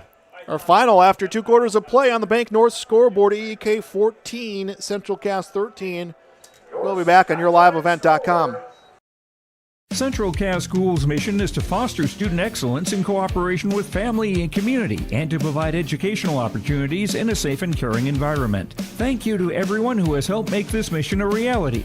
The STEM Center, Theater, Music Wing, Early Childhood Center, Wellness Center, and Athletic Complex will help set students up for success in school and life after graduation. They wish everyone at Central Cass good luck this year with academics and activities as you grow into the new space and move forward with excellence. Growers, prepare your fields and yields against the wet conditions for 2025 and beyond with a drain tile project from Chad's Excavating out of Mayville. Drain tiling will improve and increase your yields and land values for years to come. Chad's Excavating provides free, detailed estimates, and with over 40 years of combined success, they provide professional installation and service. Call Chad today to prepare for your future and any questions that you might have. That's Chad's Excavating out of Mayville, helping farmers grow. Sharing our heritage, sharing our future. Choosing the right bank for your financial needs can be challenging with the many choices available. Dakota Heritage Bank is pleased you're interested in knowing more about what they can do for you. The Dakota Heritage Bank community bank setting is a strong advantage they have over larger, less personal banks. Customers are more than account numbers, they are friends and neighbors. Working together, Dakota Heritage Bank, member FDIC, equal housing lender. At Enbridge, we're focused on relationships. 23 Canadian First Nation and Métis communities now own an equity stake in Enbridge Athabasca Pipelines. In Minnesota, Enbridge has spent $450 million and counting with Native-owned companies and in wages to tribal members working on Line 3. Every day brings new collaborations, partnerships, and possibilities. Learn more at Enbridge.com. If you're ready to save time, aggravation, and money, the team at Weber Insurance is here and ready to make the process as painless as possible. Weber Insurance makes sure you find the best insurance because their agency is 100% independent. They have the freedom to shop the marketplace and find the best possible combination of cost and coverage. Talk with Dan, Leslie, or Carol to get a quote started today, or go online to weberinsurance.net. Call, click, text, or stop in at Weber Insurance, locally owned in Castleton. Let the geeks at GK Technology help you with your agricultural data. Their agronomists know agriculture. When it comes to creating soils and zone maps to maximize yields in your fields, you can trust the people with decades of experience in site-specific agriculture.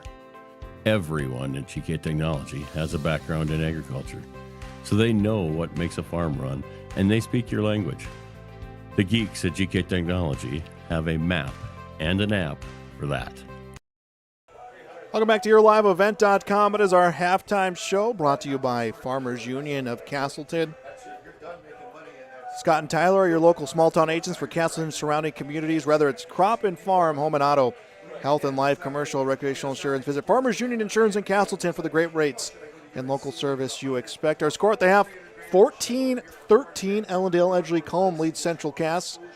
I'm Joel Morgan. Radar with me here on this broadcast. And, early going, Squirrels scored on the opening drive, which is, they like to get off to those quick starts, but it really felt like those two teams, despite that first quarter was 7-0, that these two teams were feeling each other out, and at some point EEK kind of clicked both on offense and defense, and it's been the game we expected to see. Yeah, absolutely. Give credit to the Thunder there, right? Able to take that first punch. Central Cass, they want to deliver that first blow, but Central Cass, right, for EEK, though, able to just kind of adjust to that, right, accept it, and then try to punch back as well. They got able to tie up the score, and then special teams was a big factor there. Got that kick return touchdown.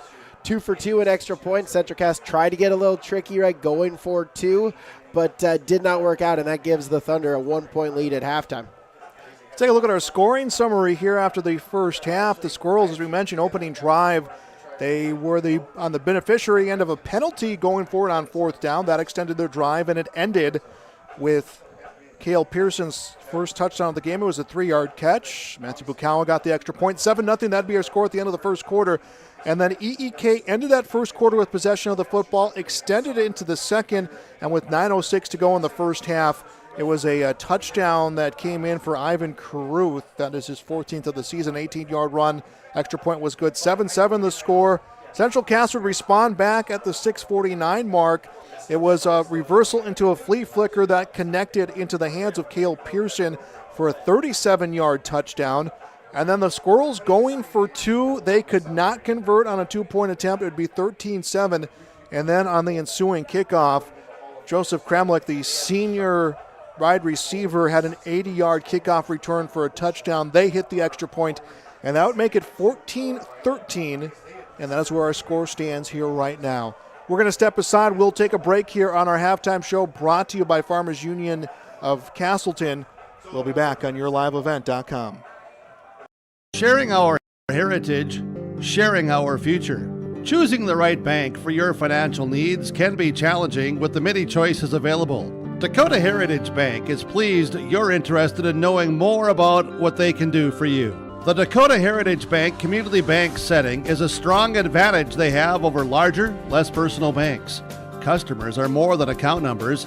They are friends and neighbors. Working together, Dakota Heritage Bank, member FDIC, equal housing lender. Hi, this is Jim, and along with Bernie, we're inviting R&J Broadcasting Incorporated listeners to join us on a tour of the Hawaiian Islands, February 22nd through March 3rd. The Big Island will be part of this trip, while taking in the breathtaking views of Oahu, the Big Island, and Maui. Enjoy the perfect balance between scheduled activities mixed with personal leisure time. Visit holidayvacations.com, keyword RJ to learn more about this tour, or call 888-557-1020 for a free brochure. Stop on out to Watts Ace Hardware in Castleton and gear up with name brands from Steel, Milwaukee, Ego, and Craftsman Power Tools. Plus, Watts Ace Hardware has a key cutting and paint mixing section for your own do-it-yourself projects. From their grill selection with Traeger, Blackstone, Weber, and the Big Green Egg to their customer laser engraving center, Watts Ace Hardware is a place you need to check out. Stop in at 1610 Governor's Drive in Castleton for Watts Ace Hardware.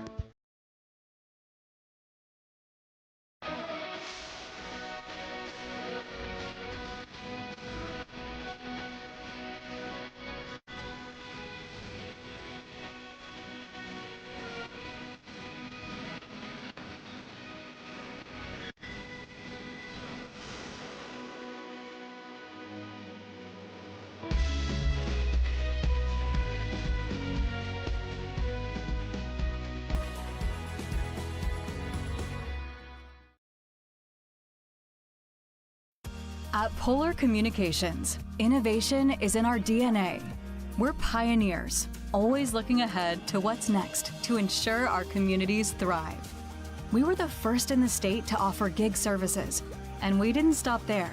We continue to lead the way in delivering high-quality, reliable technology to your doorstep. A better experience starts here.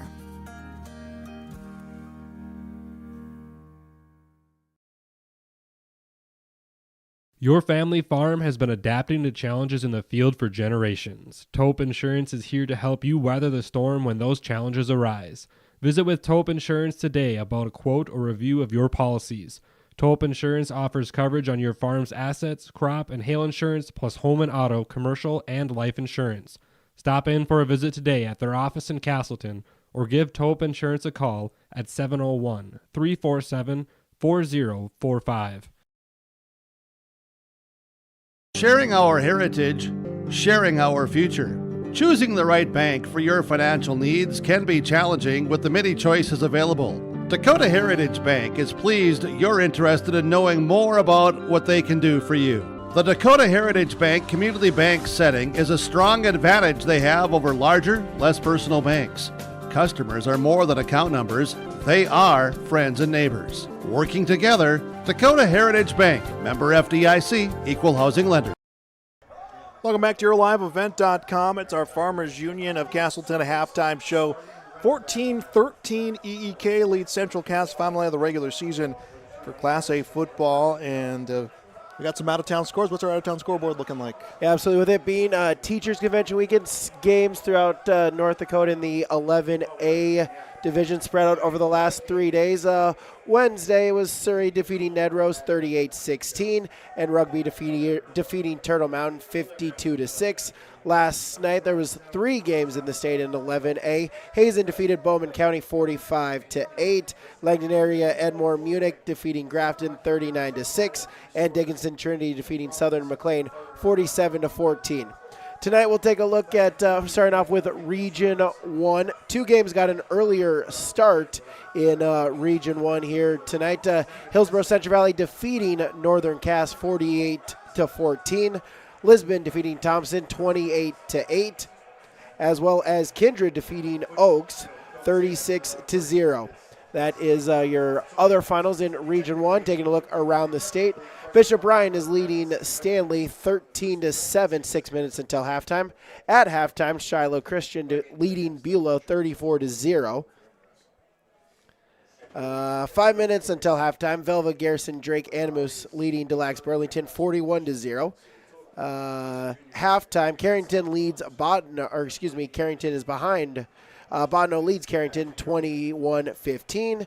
And 2 minutes until halftime, Killdeer leads Hart River 35-6. That's a look at your out-of-town scoreboard in Class 11A football. Our score here is EEK 14, Central Cass 13. That'll do it for our halftime report, brought to you by Farmers Union of Castleton. We'll be back with the second half. You're watching high school football on YourLiveEvent.com. Every Wednesday night at 7, watch the YourLiveEvent.com Coaches Show, presented by the Hillsborough Economic Development Corporation. Stay up to date with the latest goings-on in the region, as we'll hear from area coaches in North Dakota and Minnesota. Plus, we'll highlight area high school seniors and their achievements in the classroom and on the court with our Senior Spotlight. That's the YourLiveEvent.com Coaches Show, presented by the Hillsborough Economic Development Corporation, Wednesday nights at 7 on YourLiveEvent.com. Since its beginning, the Central Cass Booster Club has generated and helped sustain fan interest in the men's and women's athletic programs at Central Cass High School. Through the years, that mission has brought in to also enhance the youth programs throughout the community. For more information, search Central Cass Booster Club on Facebook or email centralcassboosterclub@gmail.com. That's centralcassboosterclub@gmail.com. Go Squirrels! For trusted news, weather, and sports from your community, look to R&J Broadcasting Incorporated, KRJB, KRJM, and KKCQ Radio, and rjbroadcasting.com. Hear local voices from local radio with news and information from the area. Your information stations, KRJB, KRJM, and KKCQ Radio, and rjbroadcasting.com. Local voices from local radio. In Hope, North Dakota, we aren't just a town, we're a community, one that you can be proud of, where you and your family can grow.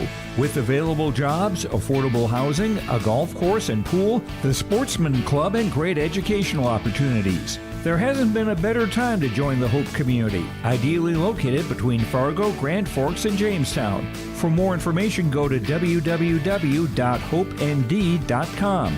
Live, work, and play in Hope, North Dakota. Sharing our heritage, sharing our future. Choosing the right bank for your financial needs can be challenging with the many choices available. Dakota Heritage Bank is pleased you're interested in knowing more about what they can do for you. The Dakota Heritage Bank community bank setting is a strong advantage they have over larger, less personal banks. Customers are more than account numbers, they are friends and neighbors. Working together, Dakota Heritage Bank, member FDIC, equal housing lender. RDK Enterprises, your local precision planting dealer in Hillsboro, is now Agassi Precision Ag. RDK is now Agassi Precision Ag. RDK is now Agassi Precision Ag. RDK is now Agassi Precision Ag. RDK is now Agassi Precision Ag. RDK is now Agassi Precision Ag. You heard that right. RDK Enterprises, your local precision planting dealer in Hillsboro, is now Agassi Precision Ag. Same location, employees, and customer service you deserve. Visit us at planterdoc.com. Back on YourLiveEvent.com as we're ready for the start of the second half. 14-13, EEK leads Central Cass, and the Thunder will begin the second half with the football. A lot of momentum on the side of EEK. Central Cass going to look for a quick turnover to begin the second half, because if EEK can sustain this drive, they're looking to take 5-6 minutes off this half, and that is a lot of time. You know, they didn't end the drive in the second quarter in the end zone, but I think they were more than happy to burn off that final 4 minutes. 12 minutes goes up on our Bank North scoreboard. Check them out online at ibanknorth.com. And kickoff will be picked up at the 23-yard line. Cromwell with the football, and he'll find open space and is stopped at the 35. So 1st and 10 at the 35. For the EEK Thunder. Squirrels scored first. Thunder answered back. Squirrels would then respond, and EEK would get an 80-yard kickoff return from Joseph Cromlick. That would put him in front, 14-13. That is your in-game update, brought to you by Dakota Heritage Bank. 1st and 10 at the 35.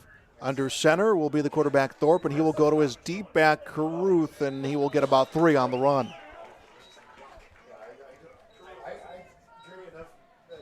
Caruth, 9 carries in the first half of this game. He'll get 3 on this one, a 2nd down and 7.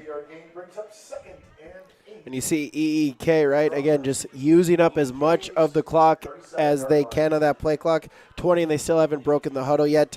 Clock is going to be their friend in the second half if they can keep the lead. They'll line up with Caruth in the backfield. Play action. Rolling out is Thorpe. And Thorpe eludes a tackle, can't get by the next 2, and he'll get no gain on that attempt. Yeah, we've talked about EEK and their defensive line getting pressure. Credit to Central Cass there, right? One of the few times that the Thunder will try to drop back. Central Cass able to get the defensive line, able to get the pressure, force them to roll out and eliminate and make it a 3rd down and long. And Carlson back on the field. It's like Carlson lining up behind the quarterback, lining up behind Caruth. As Thorpe drops back. Looks like a screen pass attempt that's swatted down by Brady Plants, and it will be an incompletion.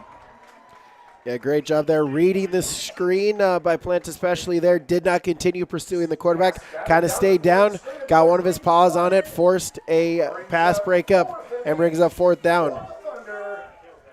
Yeah, it was going to be Central Cass's defense that needed to set the tone. A quick 3 and out, and they'll get the ball back here with a lot of time, 10:38 as our second half just underway. Trying to get back in front, down 14-13, and here comes the punt.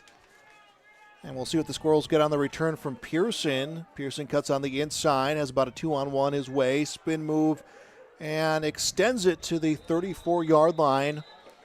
1st and 10 Squirrels. Squirrels have mixed it up. It's been a pretty balanced offensive attack in the air and on the ground. And then their offense, again, move a little bit more quickly than what we've seen from EEK. They just want to come right at you. We'll see in the second half here, like you mentioned, EEK, a lot of two-way players. How is that conditioning? How are they going to fare in the second half here? A lot of snaps for the Thunder here tonight. Kegley will line up with Colton Cruchet behind him for a 1st and 10. Will be a handoff to Cruchet, and he eludes the defense as he moves towards the far side. He'll get a first down. It is down at the 48-yard line. A 14-yard run and a first down for Cruchet. That is his 12th carry of the game. You've seen Cruchet really all throughout. Shifty, able to make guys miss. Extra yardage, second attempt yardage, gets a first down there. 3 receivers near side, 1 lone far side receiver, an early movement. And I believe it will be on the Squirrels. No, will be encroachment, so the Squirrels will pick up some yards. It'll be a 1st and 5. They will move inside of EEK territory at their 48-yard line. Second time we've seen the Thunder jump 5 free yards if you're Central Cass. Kegley comes back, rears up, throws. He'll connect to Garmin. Garmin for a first down, taken down at the 36-yard line. That's a 12-yard pickup. Simple curl route. EEK plays a little bit off, not wanting to give up the big play. Recognize that. Turn, fire, ball was right there, and a first down. EEK switching to 3 down linemen. Handoff to Cruchet, and he is stopped for a pickup of 2. Cruchet on the carry for the Squirrels.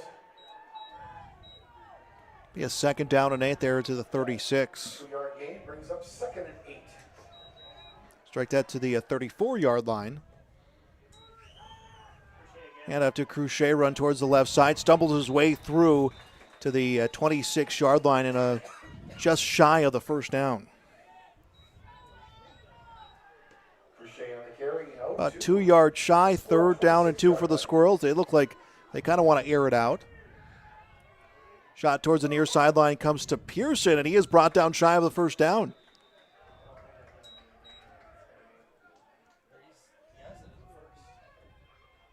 Waiting for the signal from the official, and I believe it will be a first down. Pearson on the reception. 2-yard pickup for the first down for the Squirrels.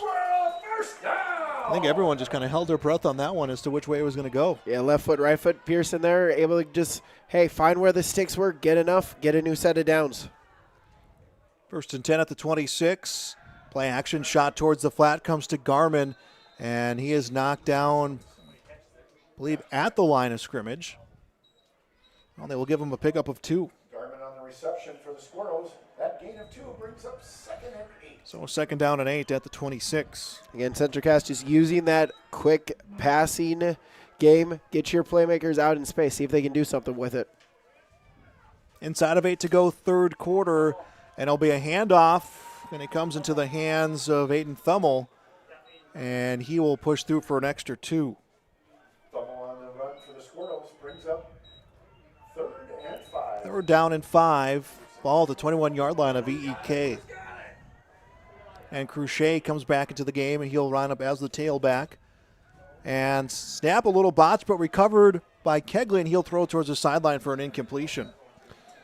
I think just Klein maybe a little too much on that snap, and having to cradle in was Kegley. Yeah, just kind of threw off the momentum. That was another quick timing route. Just threw it off by maybe a step there, not in sync with the receiver. And now if you're here, big 4th down here early on, or as we now approach the midway point of the 3rd quarter. Squirrels going for it here on a 4th down and 5. Kegley looks, shot towards the near sideline, and this one is caught by Garmin, and he is taken down at the 15-yard line, and it will be a first down. Again, just a simple curl route. Find the sticks, turn around, wait for the ball. Works again. Got it just enough. Got a first down here for Central Cass.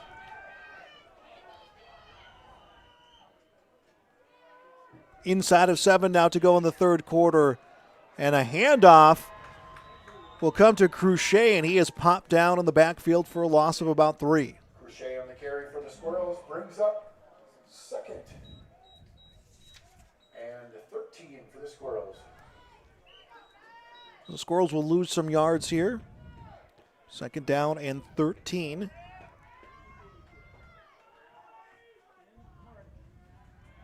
Kegley looks, scrambles, is going to roll out to the far side, throws on the run, and no catch. Thompson, the intended receiver, is trying to slide to at least get back to the original line of scrimmage. He couldn't come up with the football. Stop time at 6:24, 3rd down and 13 for the Squirrels. Yeah, pressure getting to there as well, forcing Kegley to roll out. Unable to get enough on it, threw it low, and now 3rd down and long for the Squirrels. Matthew Bukawa, the kicker for the Squirrels, has only attempted 1 field goal this season, and this could be a situation where as they go for the hook and ladder and extending forward, Colton Cruchet, and will maybe get him back to that original line of scrimmage, but not the yards they're looking for. Yeah, Central Cass going with trickery again, does not fool the Thunder, able to just keep everyone in front of them, and now 4th down. 4th down and 14. That answers my question. I was about to say, are you thinking about maybe a field goal to pull in front? And now it looks like EEK wants to take a timeout. Thunder will take a timeout, brought to you by Cass County Mutual and Taupe Insurance. We'll be back on yourliveevent.com. Homegrown local radio is now worldwide with 24-hour streaming. Download the RJ Radio app to hear local voices from local radio with KRJB, KRJM, and KKCQ 24 hours a day from anywhere. You can listen to your favorite programs like the RJ Family Morning Show, local news, farm markets, music, high school sports, church services, more from anywhere. KRJB, KRJM, and 96.7 KKCQ is streaming on the RJ Radio app. Download it to your device and take us with you wherever you go. 14-13, EEK leads Central Cass, 5:57 to go in the 3rd quarter. Timeout brought to you by Cass County Mutual and Taupe Insurance. Get in touch with Ryan at Taupe Insurance in Castleton for a quote or review of your policies. Give Taupe a call, 701-347-4045.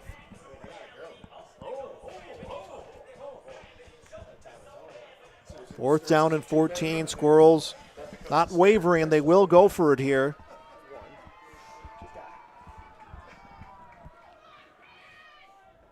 Will be Cruchet in the backfield, pair of receivers out either side.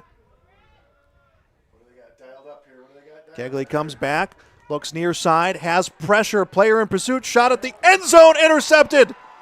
It is intercepted in the end zone and then fumbled. We'll see what the call is. I think they called incomplete. Incomplete pass attempt and a turnover on downs. I believe it was Young or Cromlick who had the football. I think it was Cromlick who had the football, lost it, and so they will call it an incompletion. The Thunder will take over at their 18-yard line. Flirting with disaster there, but if you're the Thunder, 4th down stop with the football now with the lead.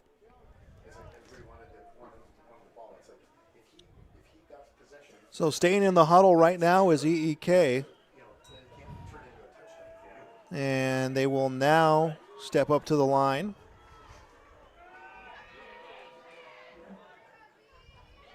I formation, man set back out to the flat. They'll go to the deep back, and that's Damian Carlson, who is stopped at the 20 for a pickup of 2. Carlson was held off the field by coaches and training staff to end the first half, and looked like he may have had to sit some snaps, which he did, and he's come back out here and has had a few carries in this second half. His team leading by a point as we are inside of 5:20 to go in the 3rd quarter on the Bank North scoreboard.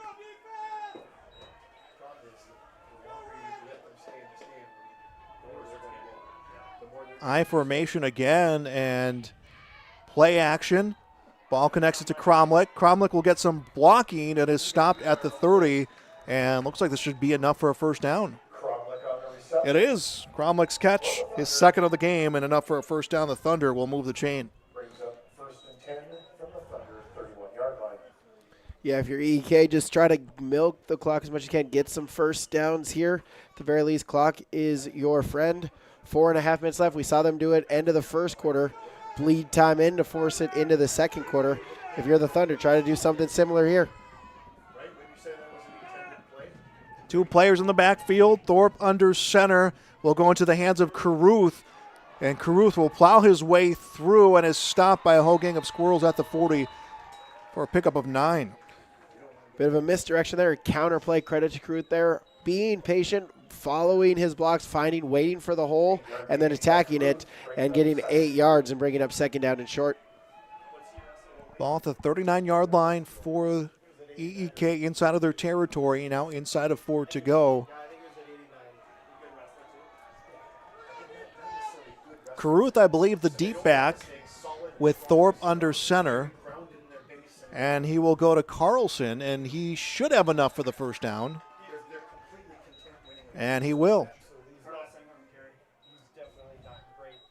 About a 3-yard pickup for that first down. Yeah, just give it to the fullback there. Didn't need a lot. Lower the shoulder. Able to fall forward. Gets 3 yards. Gets another first down for the Thunder. 1st and 10 at the 43-yard line. Thunder, another first down would get him into plus territory. You know, Coach Garrett Irie and his team liking this drive right now. Sustained movement as well as control of the clock as they hand off to Caruth, the deep back, and he is able to turn this into a gain of a yard. And we do have a penalty marker down on the field. Penalty on the field.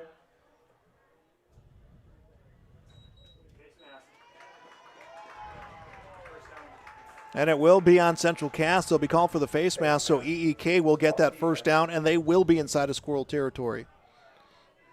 Yeah, not a lot of penalties tonight, but they've seemed like they've been big every time it was. And for there, Central Cass get a real negative play, and then just unfortunately shooting yourselves in the foot, giving them 15 yards now into your territory with EEK. 1st and 10 at the 41-yard line. By the time this ball is snapped, we'll be at 3 minutes left in the third quarter. And it's pitched into the hands of the deep back, and gain of about 2 for Carlson.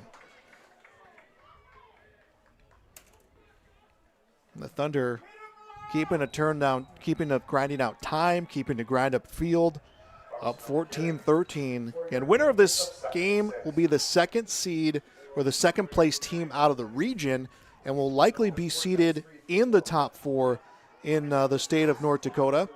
In the Class A state of North Dakota, a loss, and you're all of a sudden looking at maybe a 5 through an 8 seed. And the ball is fumbled. Landing on top of it is Thorpe. That's all he could do here, and it'll be no gain. Yeah, second time that's happened with Ellendale, Edgeley, Kulm right there. Again, field conditions, maybe a little bit of a slippery ball, especially with how long this possession has gone. And now really forces a difficult situation. 3rd down and long for the Thunder. 3rd and 9, and you look at 20 seconds on the play clock, and it'll be inside of 2 minutes. Again, the EEK, the tempo of play is they would love this in the end zone. They'd love this in the end zone in the 4th quarter, Brady. As under center is Drew Thorpe. Thorpe will pitch it to the deep back, misdirection. It comes to Cromlick. Cromlick on the end around is going to come his way to the 20 for a first down, and is taken down at the, to the 30 and is out at the 28-yard line, a 12-yard pickup.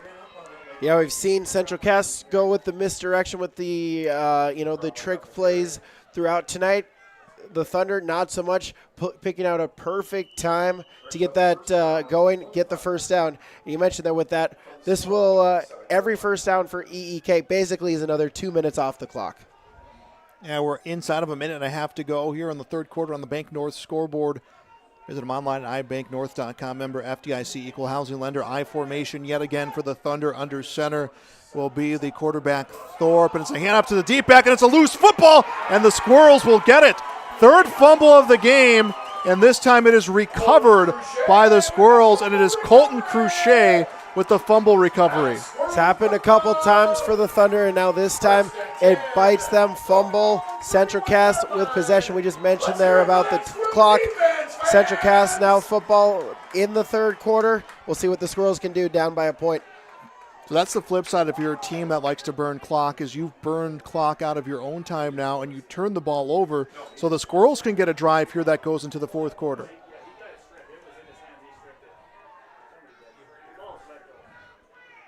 Kegley lines up with a player back behind him, has the snap, will come to Cruchet, and Cruchet tried the extra move.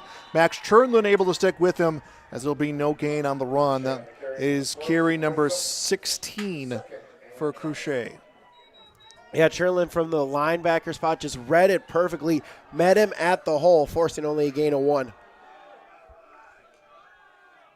Dropping back, Kegley looks, passes this one to Thulkus, and he is stopped at the 38-yard line. That'll be a pickup of 5. Tolka's his first catch of the game. That was a pickup. See, that was a pickup of 8, or rather 9. Play action again for Kegley. Throws towards the flat, incompletion, and that will stop time with 20 seconds to go. Yeah, try to get Pearson in on a little bit of an out route there. Just mistimed, falls incomplete, and now 4th down and 1. And this, and obviously we have a whole nother quarter of football, but this right now could be a big moment in this game. If you're EEK, you stall this drive, you'll begin a drive in the 4th quarter inside of the 50 of Central Cass. If you're Central Cass, you extend your drive into the 4th quarter down by a point.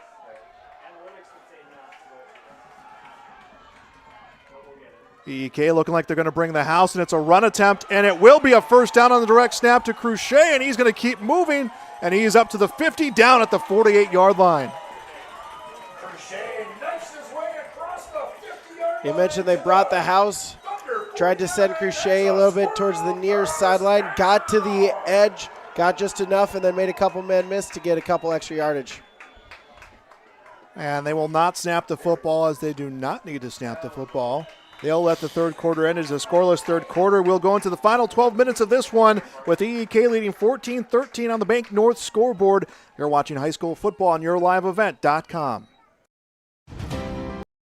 At Cass County Mutual Insurance Company, they provide services to homeowners, farm owners, tenants, seasonal dwellings, mobile homes, and farm and personal liability. Cass County Mutual Insurance provides local service to all policyholders and is working with clients in 19 counties in the southeast portion of North Dakota. For more information about Cass County Mutual Insurance Company or to find an agent closest to you, go online to CassCountyMutualInsuranceCompany.com and use their agent locator. Honesty, loyalty, integrity. At Bank North, we remain true to these values for generations. They shape the way we do business, work with customers, and support our communities. We've been here for more than a century, helping people grow farms and businesses, finance homes, and pursue their dreams. It's values-based banking, and it's all about working together to strengthen the common threads that bind us together. Bank North, always true. We're back on YourLiveEvent.com. 14-13 EEK leads Central Cass. We are in the 4th quarter. The Squirrels a 1st and 10 at the Thunder 48-yard line. Crochet with the run towards the left side is able to find space and gets a pickup of 8. Crochet on the carry for the Squirrels. That 8-yard gain brings Crochet has been, he's quick, but he hasn't hurried. He has moved in his open space and then has been willing to kind of change his tempo to find what he's needed to extend plays. As he gets a first down here, he is stopped at the 36-yard line, and that is enough for another first down. Yeah, 2nd down and 1, not doing anything fancy, just go up the gut, follow the blocks, lean forward, get a first down and a new set of downs. 1st and 10 at the 36. Thummel will get the handoff, and he is wrapped around and stopped for a short gain. Drew Thorpe was able to put the nail on the coffin. Greg Fuhrer also in there on the mix, and I believe Bennett Giesler was in there. And it will be a pickup of 2 for Thummel. He'll remain as the tailback. Squirrels looking to take the lead. Kegley drops back, looking around, now has pressure, eludes the pressure, and slides to the 31-yard line. That's a pickup of 3.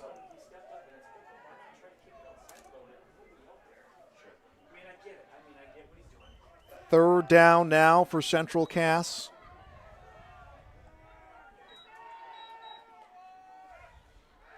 Kegley looks, shot into the hands of Thompson. He goes right down at the 25-yard line for a first down.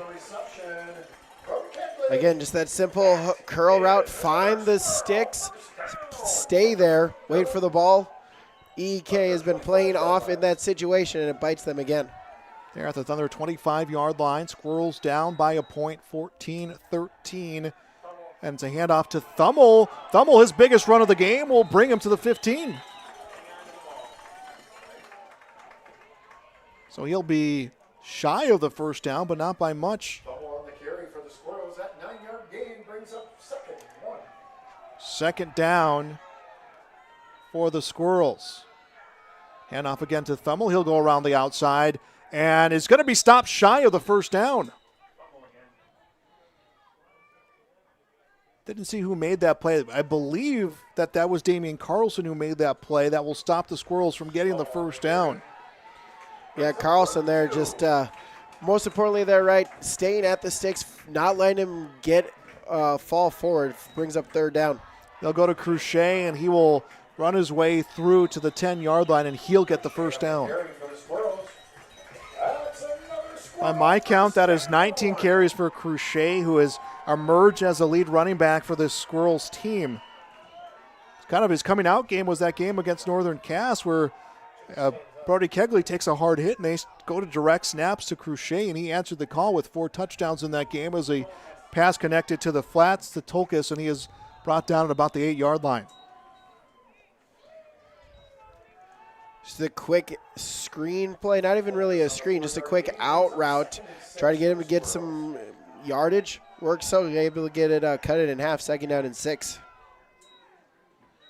Hand off to Cruchet again. He'll go around the outside and is stopped at the 5-yard line.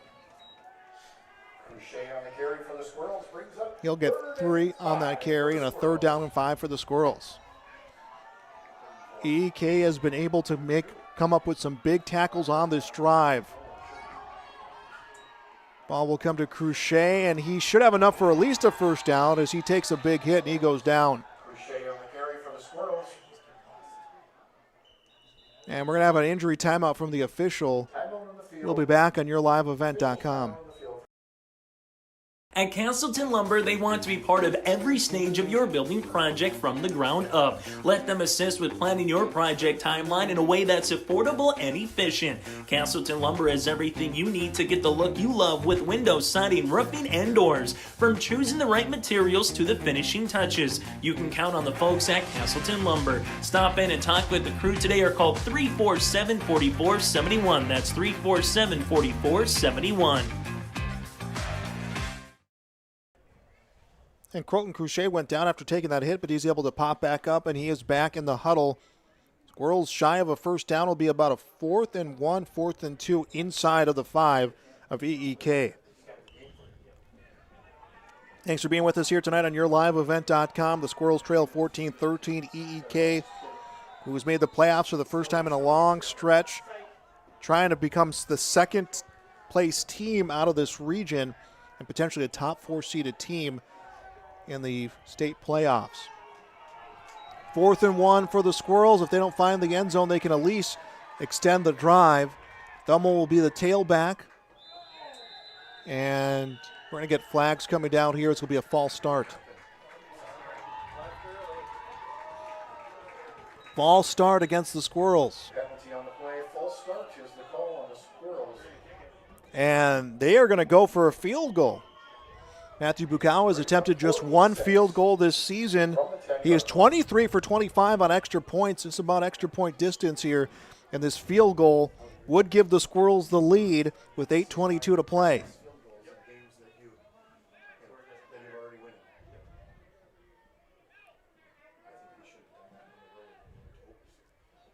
And here we go, the kick. And this one looks through the uprights. It is.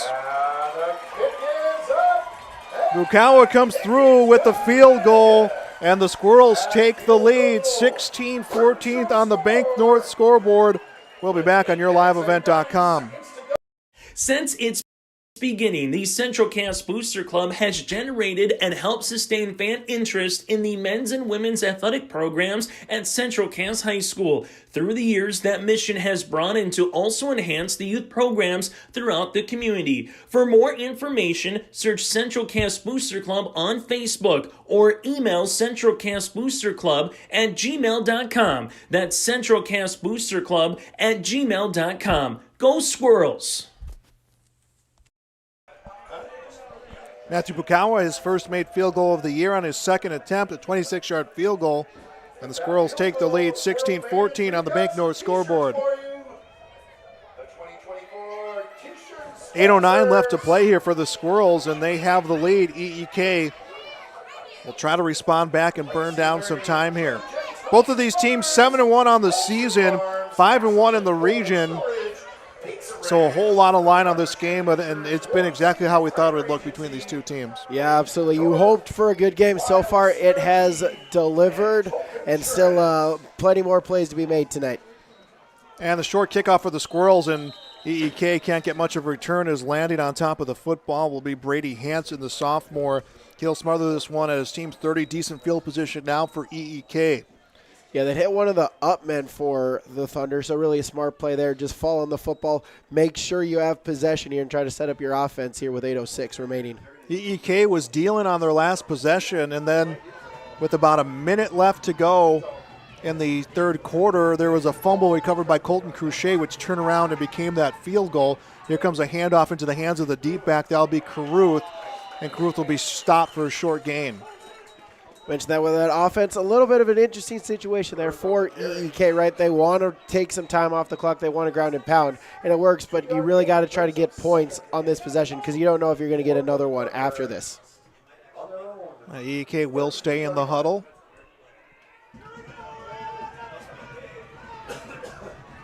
Looks like Carlson will be the tailback. Caruth will be the fullback on this one. And rolling out is Thorpe. Takes a deep shot downfield, far side, and it's incomplete. Was intended for Joe Cromlick. It would have been about a 40-yard pass completion. Instead, it'll be incomplete. And it'll stop time with 7:27 left to play. 3rd and 8 for the Thunder. I think they might have heard you up here because they know now that they need to start picking up some chunk yardage with how much time is left in this game. Yeah, absolutely. Just unable to make the pitch and catch, and now sets up 3rd down and long, something that not necessarily this offense is built for here in late in the 4th quarter. Thorpe will come out of the pistol, rolls out, looking to take another deep shot downfield, comes to throw, and the defense is all over him. He stopped back at the 25-yard line. It was Brady Plants who led the charge. Caden Graber also got in there on that tackle. I believe it was Braden Klein as well. Brady Plants will be credited with the sack, his 5th of the season. I believe his team leading 5th of the season. You're able to get off his block there, and credit to Central Cast, the coverage there. No open receivers developing downfield. Had to hold it for just maybe an extra second. Defense got home.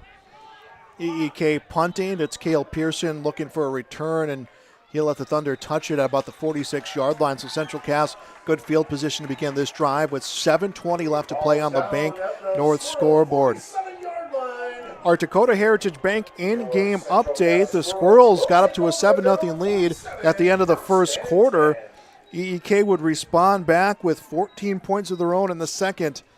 And it would be 14-13 at the half, a scoreless third quarter. And then the field goal by Matthew Bukawa has made it a 16-14 game with 7:20 to go. That is your in-game update brought to you by Dakota Heritage Bank. Sharing their heritage, sharing their future. Located in North Dakota and Minnesota, that's Dakota Heritage Bank. 1st and 10, Squirrels at their own 47-yard line. Pearson set in motion. Ball is fumbled by Cruchet on the direct snap, and all he could do was take a knee for a loss of about 5. Yeah, I've seen the Thunder a couple times. They're just unable to get a clean snap and then a handoff exchange. First time it's bit Central Cass, and it sets up them 2nd down and long. Squirrels will lose 5, 2nd down and 15. Stay tuned for our post-game show. Well, we will name our Enbridge Energy Player of the Game. In a game like this, there's a lot of players vying for that Enbridge Energy Player of the Game. As an empty backfield coming in direct snap to Cruchet, and he will find some open space and will regain the original line of scrimmage and then some. That's about an 8-yard run for Cruchet. Yeah, the direct snap there. And we'll see Central Cass, they like to go fast there, but now late in the 4th quarter with only a 2-point lead, kind of slowing it down there, huddling for really the first time tonight. Last home game for the Squirrels we had, there was that victory against Thompson, 43-14. The entire defense was named Enbridge Energy Players of the Game. They had created 4 turnovers and a safety in that game. As Cruchet ready for the direct snap, you'll hand this one off to Pearson, who comes around, and Pearson immediately greeted by pressure from the Thunder and grinds out maybe a yard, depending on the spot from the official. Pearson on the carry for the Squirrels. Brings up 4th down and 6 for Central Cass at the 49-yard line of EEK. and big decision time right now for Central Cass. Yeah, Central Cass, they'd like to go for it here. 4th down and 6 at the midfield stripe. Looks like they're keeping their offense on the field, though. Yeah, they have not punted in this game. They have failed to convert on 4th down twice in this contest.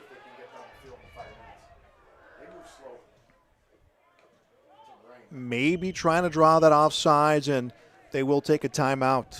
Actually, there'll be a delay a game.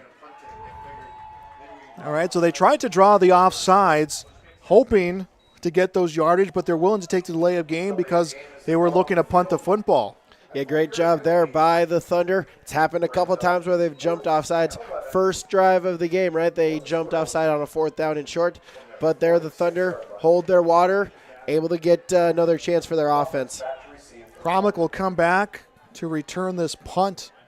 First punt of the game for Central Cass. 5:16 to go. They lead 16-14 on the Bank North scoreboard, and here comes the punt. This one skied straight up, and EEK trying to track it down as it will take a squirrel roll and will be touched at the 12-yard line. Looked like it might have been a bit of a botched punt, but then stops at the 12. And EEK will have a lot of yards to make up and not a lot of time to do it here, down 16-14. Yeah, on the video, right, didn't look like the best punt, but hey, they'll take it on the stat sheet. Got a favorable roll inside the 15, right at the 10-yard line, and now 5:05, the Thunder are going to have to travel 90 yards. Yeah, and that's just knowing your home field right there. Knowing the bounce, knowing how it reacts, knowing how things go on a cold night. 1st and 10, Thunder at their own 11-yard line. And it'll be a handoff, and it looks like Caruth with the football. Nope, it is Carlson with the football, and he is stopped at the line of scrimmage. Credit by Link there. He read it, he saw it, and kind of knowing exactly what it is, he held his ground there, got the tackle for a loss, and now it's even further for the Thunder. I'm going to say it's a loss of 2. 2nd down and 12 for EEK. 4.5 to go.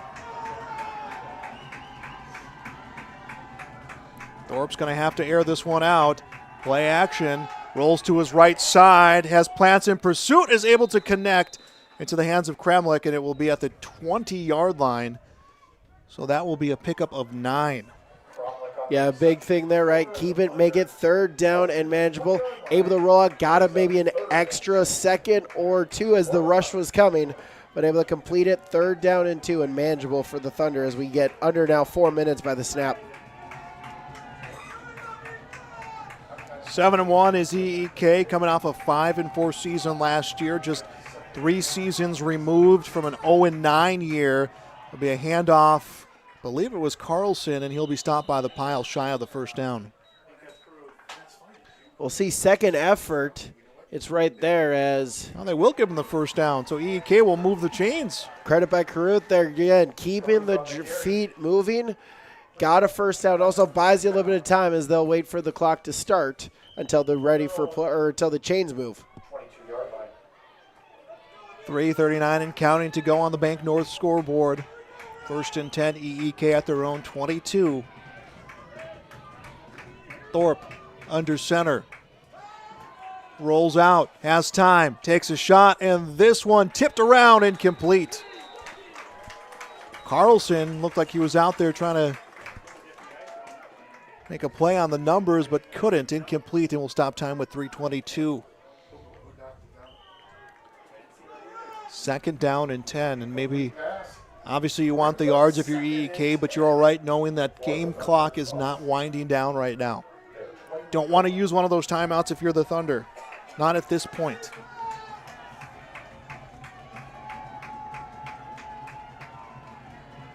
Thorpe under center.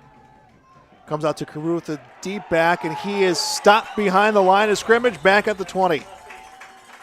Yeah, defensive line there, the push by Central Cass, nowhere for the running back to go, and gets a tackle for loss, and now it's 3rd down and long with now under 3 minutes by the time the snap is. For the Thunder, Squirrel fans, let your defense hear you. 3rd and 10 from 3rd down and 10. Thunder deep inside their own territory. trailing by a pair.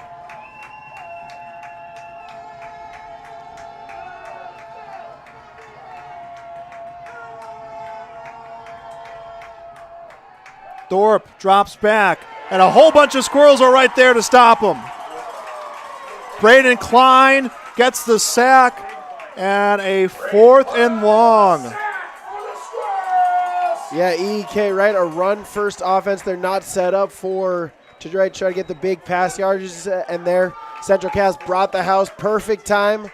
Too many rushers for the line to block, and now it's 4th down and 20.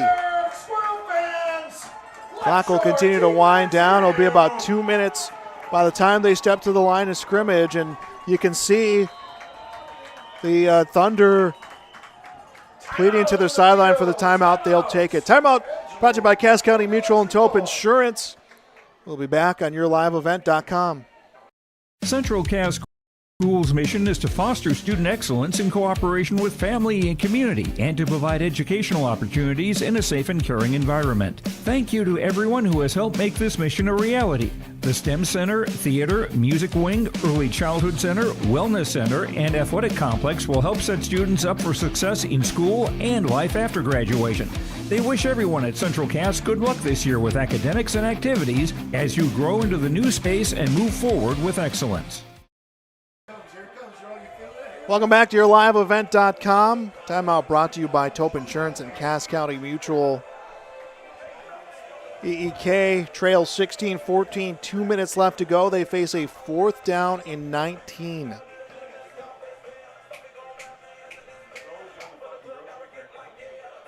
EEK playoff bound regardless of this outcome. Central Cass playoff bound regardless. Again, what you're playing for right now is seeding in the playoffs. Your scores: Ellendale Edgeley 14, the Squirrels 16. It's 4th and 19 for the Thunder. Squirrel fans, get on your feet, and let's hear it for your defense. 4th and 19. EEK has some big-time yards to make up. Thorpe at quarterback, misdirection in the backfield, and shot downfield. It is caught, but not enough for the first down. It went to Kramlich. He was able to connect to Thorpe, and Thorpe was blown out of bounds at the 20. So a trick play almost extends the drive for EEK. Instead, it becomes the Squirrels football. Yeah, for Central Cass, they're just down and distance, right? It's 4th down and 19. You can, giving up yards, but make sure you protect that first down yard line, and that's what they were able to do. And now force the turnover on downs, and now they're going to try to salt away the final minute and 51 seconds. It was that fumble that happened with 1 minute left in the third quarter that was recovered by Central Cass. That so far has been the big momentum changer in this game. Matthew Bukawa gets the 26-yard field goal. That would be the game winner should this score hold up. With the physicality of EEK, they are more than capable of creating a big turnover. And now we're going to get a flag. It looks like delay a game against Central Cass. No, it'll be a timeout against Central Cass. Timeout brought to you by Cass County Mutual and Tope Insurance. Cass County Mutual provides insurance products to all of southeastern North Dakota. They're a local company providing local service to all policyholders. Visit CassCountyMutual.com to find an agent near you. Central Cass, if this score holds up, would end their regular season with 4 straight wins. This is their 5th straight trip to the playoffs. Ellendale Edgeley Kulm will have snapped a 2-game winning streak to end their regular season. Again, I'm so impressed. I talked to Garrett Irie, the head coach of EEK, of course, in our pregame interview and then some time off camera about last time I saw this team was, I believe, 2021. That was their winless season, and they had some struggles that year, a coaching change that came in the middle of the season, and now they turned around to go 5-4 last year on the doorstep of the playoffs, and now a team that has 7 wins under their belt. A lot of returners to this program this year. A lot of guys that Coach Irie said just stuck it out, were willing to go through the process, buy into their culture build. As now 1st and 10 for Central Cass, and it will be tossed to the hands of Pearson, and he is stopped back at the 35-yard line.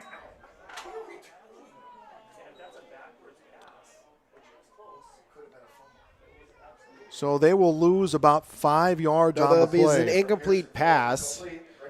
And so you'll take the fact that it's a line of scrimmage, but that's at a free timeout there for EEK on the incomplete pass. Yeah, it looked like an incompletion. Then you saw the chain gang started moving back that second down marker. So, yep, it is an incompletion. 2nd down and 10. They'll go to Cruchet, who takes a hard hit. I believe that was Drew Thorpe who delivers the hit. And now EEK is going to have to take a timeout here to preserve time. 1:39 to go. Down 16-14, and now a 3rd down and 10 for Central Cass. Timeout on the field. We'll be back on yourliveevent.com. Growers, prepare your fields and yields against the wet conditions for 2025 and beyond with a drain tile project from Chad's Excavating out of Mayville. Drain tiling will improve and increase your yields and land values for years to come. Chad's Excavating provides free, detailed estimates, and with over 40 years of combined success, they provide professional installation and service. Call Chad today to prepare for your future and any questions that you might have. That's Chad's Excavating out of Mayville, helping farmers grow. Yes. Back on yourliveevent.com, 1:39 to go. That timeout brought to you by Tope Insurance and Cass County Mutual. Squirrels lead by 2. 1:39 to go. They have a 3rd down and 9 against the Ellendale Edgeley Kulm Thunder and what has been a back-and-forth battle of a game here in the final home game of the regular season. Final day of the regular season in Class A football. 9-man playoff set to begin tomorrow. Snap Kegley will hand off to Cruchet, and Cruchet stopped at the 25-yard line, a 4th down and 4 for the Central Cass Squirrels.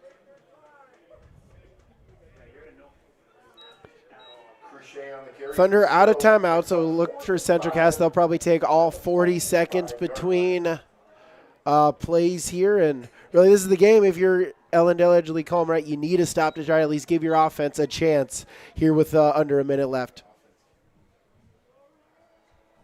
And the Squirrels, again, going to let that one get under a minute as their offense just looking at the sideline right now.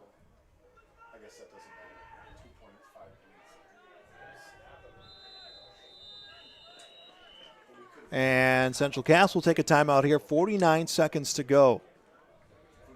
Timeout on the field brought to you by Tope Insurance and Cass County Mutual. Get in touch with Ryan at Tope Insurance and Castleton for a quota review or review of your policies. Give Tope Insurance a call, 701-347-4045, 701-347-4045. Yeah, and you mentioned there a 9-man playoff start tomorrow. We'll have a couple games for you right here on yourliveevent.com. Mayport CG is at Winemere Lidgewood. That's a 1 o'clock kickoff, 12:30 pregame. I'll be in Hope with Chase Miller, Maple River. That game, 2 o'clock kickoff. Pregame show starts at 1:30. 4th down and 4 for Central Cass at their 24. Empty backfield for Brody Kegley, the quarterback. Comes back, has a player in pursuit, able to get the throw off, and it's incomplete, and he took a hard hit, and a flag comes down. I believe it was Thorpe who delivered that hit, and Kegley goes down, and there's going to be a flag, and I believe it's going to be on that hit. It's a killer there if you're EK, right? Got the stop and you get it. If you're the defensive player, right, you want to make a play. You want to deliver that hit and do everything you can to try to force the incompletion. But unfortunately, it's a timeout. And but more importantly, for Central Cass, the quarterback is down on the field. Injury timeout. We'll step aside. Back with more on yourliveevent.com. Sharing our heritage, sharing our future. Choosing the right bank for your financial needs can be challenging with the many choices available. Dakota Heritage Bank is pleased you're interested in knowing more about what they can do for you. The Dakota Heritage Bank community bank setting is a strong advantage they have over larger, less personal banks. Customers are more than account numbers, they are friends and neighbors. Working together, Dakota Heritage Bank, member FDIC, equal housing lender. At Enbridge, we're focused on relationships. 23 Canadian First Nation and Métis communities now own an equity stake in Enbridge Athabasca pipelines. In Minnesota, Enbridge has spent $450 million and counting with Native-owned companies and in wages to tribal members working on Line 3. Every day brings new collaborations, partnerships, and possibilities. Learn more at Enbridge.com. Injury timeout as Broderick Edgeley is up and able to walk back to the sideline at his own power. The roughing the passer call will give another first down to Central Cass. It'll be a 15-yard penalty. They'll have a 1st and 10 at the 12 of E.E. King, and now it's just run down these final 43 seconds for the Squirrels to secure a 16-14 victory. And it will be Jake Thompson, the senior, taking the knee. As the big moment here for a senior for Central Cass. Drew Urbach, the senior who missed a majority of this season with an injury, he will come out on the field, and you can hear the crowd giving him an ovation.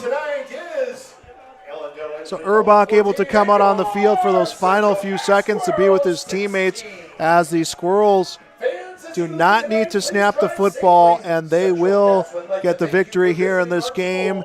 And actually, I believe they're going to take a time. I think they want to give Urbach an actual play here. Yep, they did take a time. Timeout, Squirrels.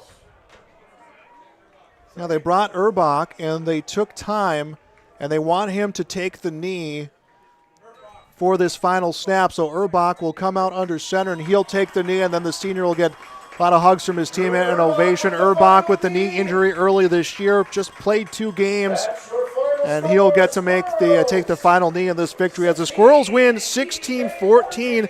That is the final score here on the Bank North scoreboard. We will have our post-game show coming your way next on YourLiveEvent.com. Ready to save time, aggravation, and money? The team at Weber Insurance is here and ready to make the process as painless as possible. Weber Insurance makes sure you find the best insurance because their agency is 100% independent. They have the freedom to shop the marketplace and find the best possible combination of cost and coverage. Talk with Dan, Leslie, or Carol to get a quote started today, or go online to weberinsurance.net. Call, click, text, or stop in at Weber Insurance, locally owned in Castleton. Let the geeks at GK Technology help you with your agricultural data. Their agronomists know agriculture. When it comes to creating soils and zone maps to maximize yields in your fields, you can trust the people with decades of experience in site-specific agriculture.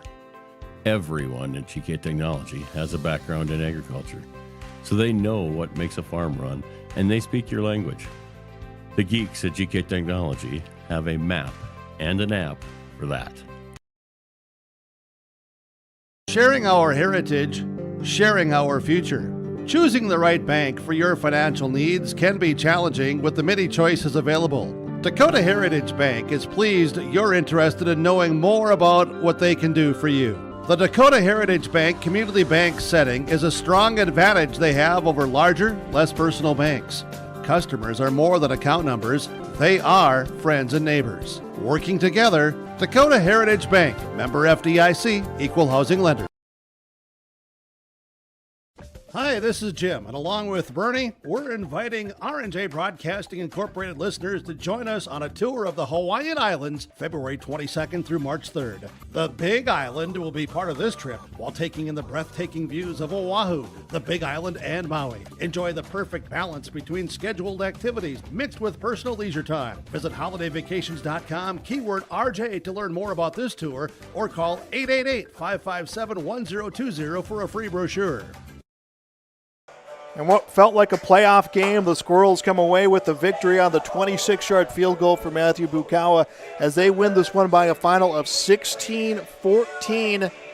They are victorious here against EEK. They end their regular season 8-1, 6-1 in the region. They'll be the region's number 2 seed and now await seeding for the start of the postseason. EEK finishes the year 7-2, 5-2 in Region 1 action. Thanks for joining us here on our pregame show, brought to you by Farmers Union of Castleton. Scott and Tyler are your local Small town agents for Castleton and surrounding communities, whether it's crop and farm, home and auto, health and life, commercial, recreational insurance. Come visit Farmers Union Insurance in Castleton for great rates and local service you expect. Brady, it's how we thought this game was going to go. It was going to be a hard-fought battle. It was going to come down to moments, and I'd say the moment that swayed this game was that fumble that was recovered by Colton Cruchet with 1 minute left in the third quarter. Squirrels turn around, make that one into a field goal, and take the lead. Yeah, so like you mentioned here, almost an early pre-off preview. It had that atmosphere to it, and it's a cliche, right? But turnovers and penalties are kind of the way you go to for EK. A couple of unfortunate penalties, and like you mentioned there, that late third quarter fumble really is kind of what you'll circle to if you are the Thunder, right? You had the momentum, you had a 1-point lead in their territory, and just unable to keep the hands on the football. That kind of gave that extra second life to Central Cass, who was maybe reeling a little bit there late in the third quarter. Let's get our scoring summary in this contest. The Squirrels on the opening drive finished with the ball in the end zone. It was a 3-yard pass to Cale Pearson. Extra point was good. 7-0 was the score, and 7-0 would be the score at the end of the first quarter. EEK would score in quarter number 2 with 9:06 left to go. It was Caruth with an 18-yard touchdown. Extra point was good. It would be 7-7. Central Cass would answer back on a flea flicker. Pearson's second touchdown reception, 37-yard catch. They would miss. They would go for 2, would miss. 13-7 would be the score. And then on the ensuing kickoff, it was Joe Cromlick on an 80-yard kick return, made it 14-13. That would be the score going into the fourth quarter. And then it was Matthew Bucau who made the 26-yard field goal for the game winner. The Squirrels would hang on and get the victory by a final, again, of 16-14 to finish their regular season 8-1, 6-1 in the region. We're going to take another break here on our post-game show talking about a Squirrels victory. We'll be back on YourLiveEvent.com. Out to Watts Ace Hardware in Castleton and gear up with name brands from Steel, Milwaukee, Ego, and Craftsman Power Tools. Plus, Watts Ace Hardware has a key cutting and paint mixing section for your own do-it-yourself projects. From their grill selection with Traeger, Blackstone, Weber, and the Big Green Egg to their customer laser engraving center, Watts Ace Hardware is a place you need to check out. Stop in at 1610 Governor's Drive in Castleton for Watts Ace Hardware.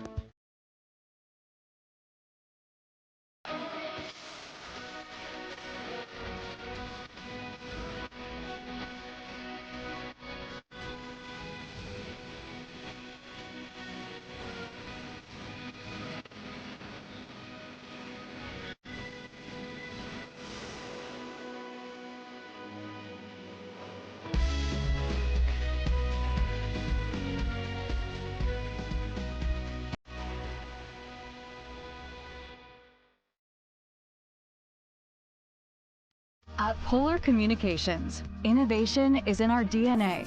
We're pioneers, always looking ahead to what's next to ensure our communities thrive.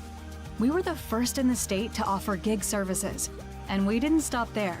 We continue to lead the way in delivering high-quality, reliable technology to your doorstep. A better experience starts here.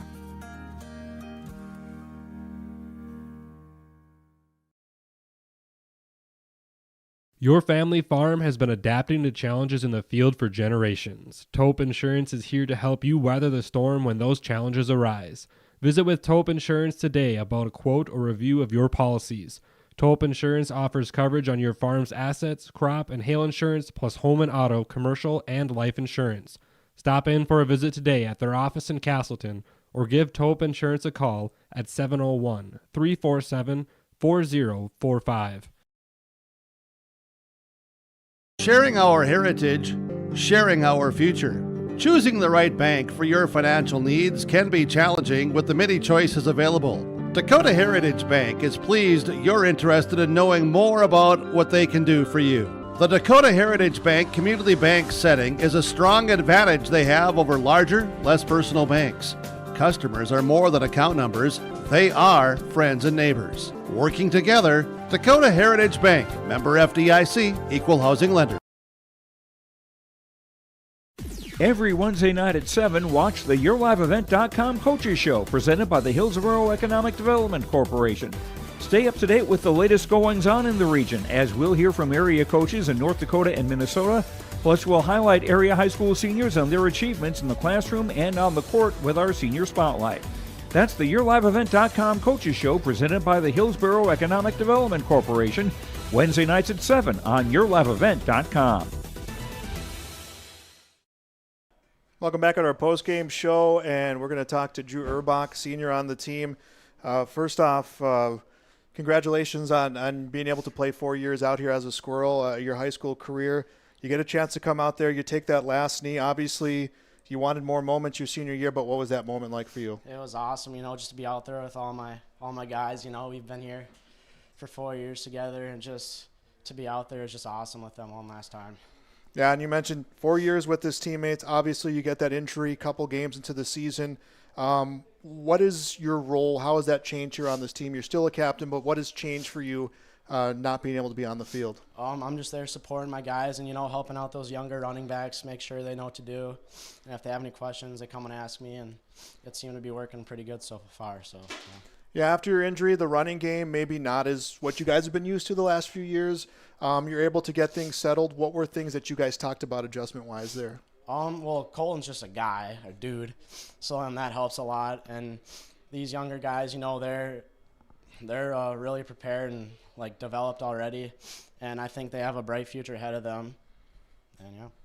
And to be out there with 15 seniors on your team, hard to believe that you guys were able to have such a huge. I don't know if that's your biggest one the last few years, but 15 is definitely big. What's that feeling like to have 15 seniors on your team? It's awesome, It's just I've grown up with all these guys, and it's just a family.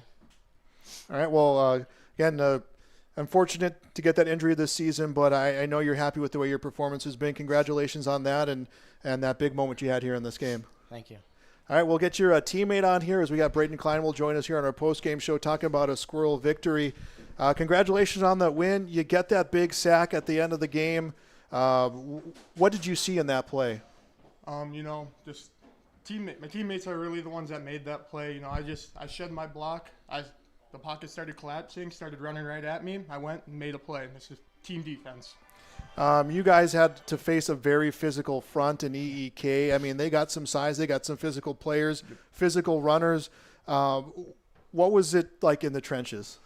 It was a battle. They're good. They're fast. But we had a game plan coming into it. We stuck with it, and I think we executed. You and Brady were able to get in some big plays. You mentioned it's a team effort. What's the communication like for you guys down there? We talk all the time. We're always chatting it up. We're always hyping each other up. We know what it takes to be a good team, so we go out there. We do that to the best of our ability, and we just have as much fun as possible. We've been talking about 15 seniors on this team, but it's the freshmen that comes up big for you. You guys haven't, I think, one more field goal attempt this year before that one for the game winner. How much practice have you guys put into that aspect of special teams? We do special teams, all the time during practice.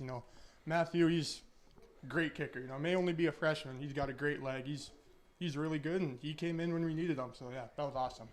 Not sure where the playoff seedings are quite yet, but it looks like you guys will have a home game next week for the first round. How important is it to have that game? That's going to be huge. This home crowd, they're always here. They're always electric. It's so much fun to play here. It's always just an experience every time. All right, well, congratulations on enjoying senior night and that big win, and we'll talk to you again in playoffs, right? Awesome. Thank you. All right, we got head coach Tommy Butler going to join us now here on our post-game show. You expected a physical game, and you guys got a physical game. Yeah, they're a good team. that's probably going to be the toughest number 3 ranked or region team of anybody. I honestly, I wouldn't be shocked if they don't win. Honestly, probably 2 games in the playoffs, if not more. They're a good team. Like I told you, they're going to run what they do, and they're dang good at it. So, credit to Coach Irie. And what a fun atmosphere, what a fun game to play in. But yeah, that's a really, really good team. You guys had them to 3 fumbles in this game. The last one, the most important one, with 1 minute left in the third quarter. How big is that play? It's huge. It's huge. Defensively, to hold them to what we did, I don't know how many yards they had. I would imagine it's probably going to be right around under 200 maybe. expecting what we got.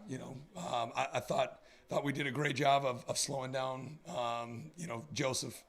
Obviously, he makes a big kickoff, which changes the ball game. But I thought we executed game plan wise. I thought we made good adjustments as a staff. But again, I think it just comes down to execution. And we get to that last field goal, and I don't know how many times we've done ball in the left hash at the 10-yard line. And having Matthew come in and absolutely bang one in there, and now to do it in a pressure situation, it's exactly what we practice. So, to watch that go through and then just see his confidence go crazy. It's what you want going into the playoffs. I was going to say, for a freshman kicker who's I think only one other field goal attempt this year, the poise was so well under pressure. You could see it up here. Yeah, he's prepared. For people that don't know, that dude loves kicking. Like it's his passion. He's watching YouTube videos during study hall. Like everything that you're seeing there is I would say 90% of that is self-taught. Coach Norman, our basketball coach, comes out and helps out every once in a while too. But that dude just loves his job, and he does it at an extremely high level. So we are super blessed to have that dude as our kicker. I lost my train of thought there on that play. Again, you get a jump start in the playoffs because this was a playoff game, 100%. Essentially. Yeah. 5 years in a row, you guys have made the playoffs. Obviously you want to have success, but 15 seniors honored before the start of this game. They've been through this whole journey with you.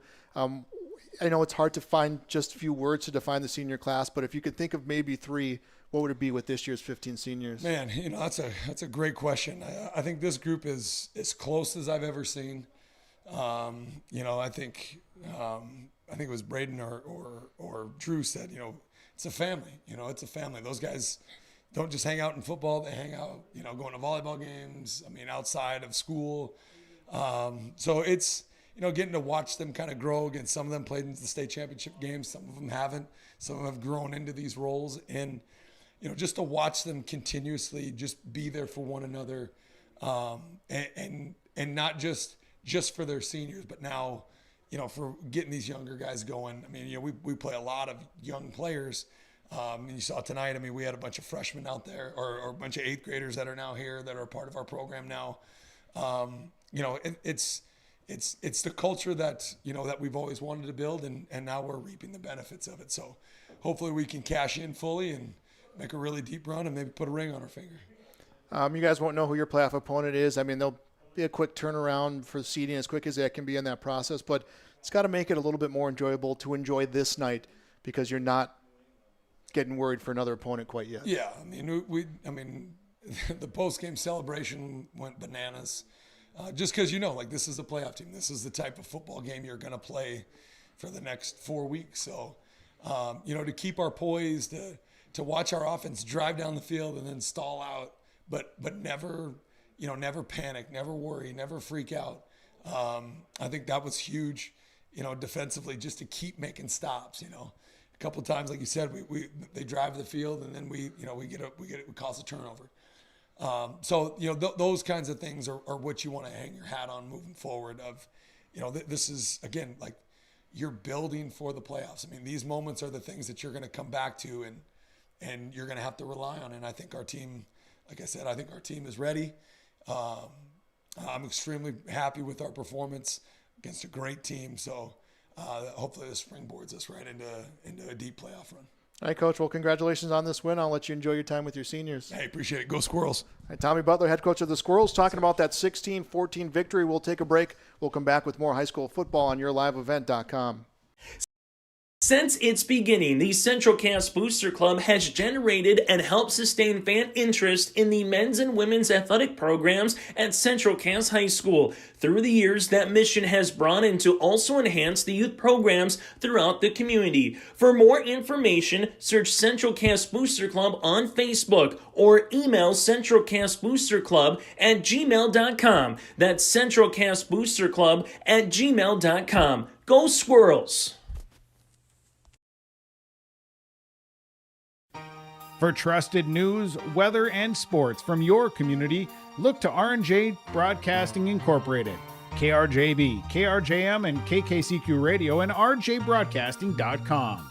Hear local voices from local radio with news and information from the area.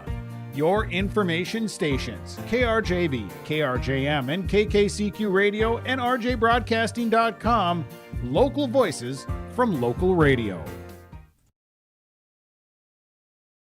In Hope, North Dakota, we aren't just a town, we're a community, one that you can be proud of, where you and your family can grow. With available jobs, affordable housing, a golf course and pool, the Sportsman Club, and great educational opportunities. There hasn't been a better time to join the Hope community, ideally located between Fargo, Grand Forks, and Jamestown. For more information, go to www.hopend.com. Live, work, and play in Hope, North Dakota. Sharing our heritage, sharing our future. Choosing the right bank for your financial needs can be challenging with the many choices available. Dakota Heritage Bank is pleased you're interested in knowing more about what they can do for you. The Dakota Heritage Bank community bank setting is a strong advantage they have over larger, less personal banks. Customers are more than account numbers, they are friends and neighbors. Working together, Dakota Heritage Bank, member FDIC, equal housing lender. Welcome back. Wrapping up our post-game show here on YourLiveEvent.com. 16-14, the win for Central Cass. They will be at home next week, looking heavily like it will be Bottineau. The team, when they made that playoff run to the Dome a couple of years ago, where they started the playoffs on the road.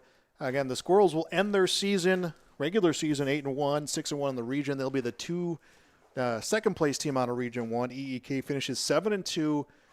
5-2 in the region. Again, hats off to EEK, Garrett Irie and company. It's how this EEK program has been able to bounce back after a rough couple seasons to now a team, as Coach Butler talked about, a team that could win some games in the playoffs and maybe can go a little bit further than that with the physical play that they brought here. Time now to name our Enbridge Energy Player of the Game, and no surprise on who it's going to be. It'll be the freshman kicker, Matthew Bukawa, whose 26-yard field goal proved to be the game winner in the 16-14 win for the Central Cass Squirrels.